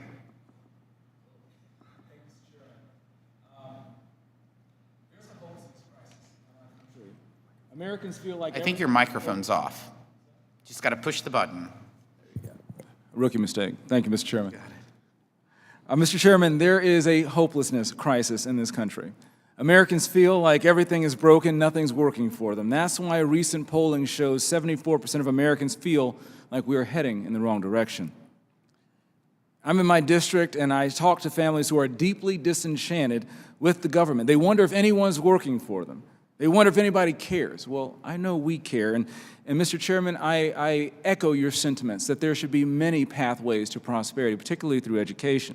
And I'm here to urge support in those sentiments of H.R. 531, Educational Choice for Children Act, and my bill, H.R. 4520, Reignite Hope Act. First, education. We must put our children first, not teachers' unions, not D.C. politicians, our children. I want all schools to be successful, Mr. Chairman. Public schools, private schools, charter schools, home schools, vocational schools. I truly believe that where parents have choice, children have a chance. Parents deserve to send their children where they will be safest and most successful, where they'll have outcomes that are not determined by their zip code. Because we all in this body, in our Republican majority, believe that a quality education is a basic civil right. So regardless of our political stripes, party ideology, one thing is clear. School choice goes the farthest in addressing this hopelessness epidemic. and it ranks high among Americans, especially American parents. In fact, a recent study found that school choice has support of 80% of Republicans, 60% of Democrats, and 69% of independents. I don't know a single parent out there who doesn't want more choice when it comes to their child's education. For this reason, I'm proud to sit here today and voice my strong support for H.R. 531. H.R. 531 isn't just a bill, it's a game changer for millions of children around the country, many of whom have no other option. In fact, we've seen the impact of choice at the state level, with 25 states greenlighting similar programs to provide families with more choice, not less. Not only is this bill common sense, it's a no-brainer. It's also good policy. It's the right thing to do. And it's about time that Congress and the President get on board with the desires of the parents of this nation. When this bill was brought to my attention, I was excited to co-sponsor for several reasons. This bill checks all the boxes. For starters, the Educational Choice for Children Act has garnered more support than any other school choice bill introduced in Congress ever. Second, this bill doesn't require any new spending. I repeat, no new spending. There's something that we need to do more of here in Washington. Third, this bill doesn't increase the size or scope of government. Lastly, it tells the Department of Education to take a hike, empowering students and their parents where it should be at the lowest level in this nation. And it's about time. The choice is clear. Congress can do nothing, leaving millions of families and their children behind, or we can come together to put our families and students first, not special interests, and vote to send this bill to the President's desk. Families deserve a choice, and our students deserve a fighting chance. Anything less is unacceptable, un-American. I urge my colleagues to support not only H.R. 531, Educational Choice for Children Act, but also my bill, which is the Reignite Hope Act. The Reignite Hope Act, H.R. 4520, endeavors to increase child tax credit to $3,500 for each child 0 to 5 and $4,500 for each child 6 to 17. This is to help both parents who are struggling to make ends meet during these inflationary times and also help care workers to be able to afford to do the most important job in the world, to look after our children. It also provides a $3,500 tax credit for incentivizing the hiring of critical needs employees, helping boosting sectors of the economy desperate for workers. Nurses, caregivers, public safety officers. That's right, the police officers, firefighters, EMS put their lives on the line, and our caregivers who look after the mentally infirm, our children, and also our elderly would be getting a boost. Tax credits target areas in the greatest need in our opportunity zones all across the country, but specifically in my county, which has 17 of these zones in 6 communities: Clinton Township, East Point, Mount Clemens, Roseville, Sterling Heights, and Warren, making this a district-focused and America-first policy. Mr. Chairman, I appreciate the time to speak with you here today, and I urge the support of my colleagues on these 2 bills. Mr. Chairman, I yield back. Thank you, Congressman, for being here. We do plan over the next couple months to have a hearing in regards to education freedom, which is extremely important for all Americans. And so I think you'll be happy where we're leading with that. Thank you, Mr. Chairman. I now recognize the Representative Clay Higgins, the gentleman from Louisiana. Mr. Higgins is an Army veteran and law enforcement officer serving on the House Homeland Security Committee and Oversight and Accountable Committees. It's great to have you with us, Mr. Higgins. Mr. Chairman, thank you for taking your personal time to allow members to speak before your committee on our individual bills. We recognize it's incredibly time-consuming and requires great dedication from you. So thank you for giving me a chance to speak for a minute.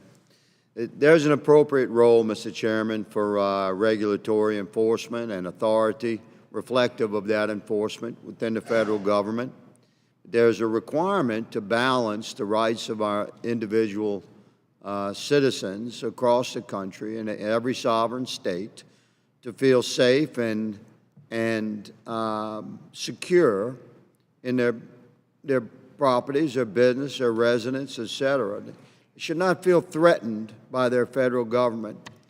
So my bill, H.R. 4416, called the No Funds for Armed Regulators Act of 2023, was born of my own interactions with constituents that, to my horror, I discovered once I came to Congress 7 years ago. This was It's a far too regular theme where regulators especially from the IRS, the DOL, and the EPA will roll into a private business or, in many cases, a farm in an unmarked police car. Is unexpected, unannounced visit. This farmer sees this car coming up the long gravel driveways. It recognizes maybe it's a police car, but what are they doing here? And two unknown agents get out, and they're armed. And they have quite an attitude in most cases, my investigation has revealed. And they're there to enforce this regulation or that regulation. And that individual American at that time is fearful and intimidated, and it's an unnecessary intrusion into their lives and oppression of the sanctity of their business and their home in the interest of enforcing a regulation. So a regulator has every right to perform within the parameters of the law, to do his job. But he doesn't have to be armed. That's a bridge too far. For these armed agents from the IRS, the EPA, DOL, rolling into a private American's life, frightening that American, scaring that family, it's uncalled for. It's literally the most extreme weaponization of the federal government against the American people. If a regulator thinks he has a problem with an American citizen, he can call local law enforcement. It used to happen all the time, all the time. The regulator was going on to a land, wasn't exactly sure how to get there, maybe long gravel roads, et cetera, especially in agricultural areas. They'd call the sheriff's office. The sheriff's office would send a deputy and escort them out there. No problem. That family, that farmer knows that sheriff, recognizes that car. That's his sheriff, that's his deputy. Then is much more of a peaceful engagement. But things have changed over the last several years, and it's responsibility of Congress to fix it. So quite simply, my bill would disarm these armed regulators they do have a job to do, but just like your city code enforcement or your county code enforcement, could you imagine your city code enforcement having a report that say the gate on the fence around your pool was off the hinges? So can you imagine an armed team showing up at your home to roll into your backyard to observe your broken gate and give you a citation? That's the kind of regulatory enforcement we're dealing with that we have to put the brakes on. So my bill would spend less money from the federal government and help to restore the sanctity and individual rights and freedoms of individual Americans across the country. I urge broad bipartisan support to this bill. It should pass Congress. It's the right thing to do, and I'm prayerful that my colleagues will support the bill. Thank you, Mr. Chairman, for allowing me to speak. Mr. Higgins, thanks for your testimony. A few years ago, I was visiting a business in our congressional district, and I will never forget that after we toured the business, we went into the office, and all of a sudden, two regulators walked in while I was there, armed with their badges, and the faces on those business owners that I saw when they walked in, fearful of what was going on, and they happened to be with revenue. So I've seen it firsthand of how it can displace a regular propane distributor minding their own business, and it wasn't even there for them. So thank you. Thank you for your testimony, and thank you for this legislation. I'm pleased to recognize Mr. Matt Rosendale from the great state of Montana. Matt was a member of the Montana House and Montana Senate, and I think you served as majority leader when you were there, and also the auditor of Montana before you came to Congress. So a pleasure to have you in the House Ways and Means Committee. It is a pleasure to be here for my maiden voyage before you, Chairman Smith. I appreciate it. And very similar to my colleague from Louisiana, I too have piece of legislation that I would like to introduce that describes and tries to eliminate the ability for our regulators to be armed. My bill would prohibit President Biden's weaponized Internal Revenue Service from using taxpayers' dollars to purchase firearms for the agents. Recently, 20 IRS agents with full body armor and ARs conducted a raid at the Highwood Creek Outfitters in Great Falls, Montana. Not the ATF, the IRS. There was one ATF agent in attendance with them, but there were 20 IRS agents.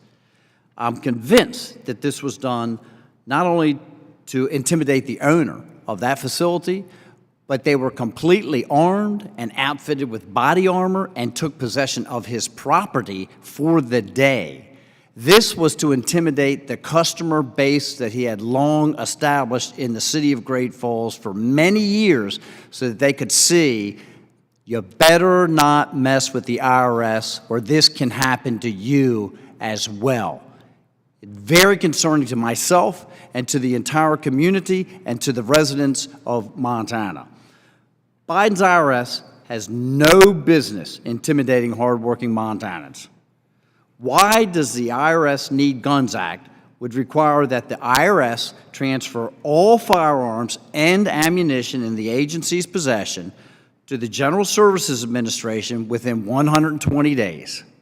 From there, firearms and the ammunition can be auctioned off to be used to federal firearms licensees, with the proceeds being used to reduce the out-of-control federal deficit that we all are trying to address right now. Additionally, my legislation would shift the IRS Criminal Investigations Division within the Justice Department. The Biden-controlled IRS spent over $5 million on weaponry and tactical gear in 2021, and just last year began advertising job postings which listed, and I quote, "carry a firearm and be willing to use deadly force as a major duty." This should scare every United States citizen. The American people are dealing with rising prices and a wide open border. They do not deserve to be threatened or harassed by overzealous, armed taxmen. Thank you, Mr. Chairman, and I yield back. Thank you all very much. I want to thank my colleagues for being here today.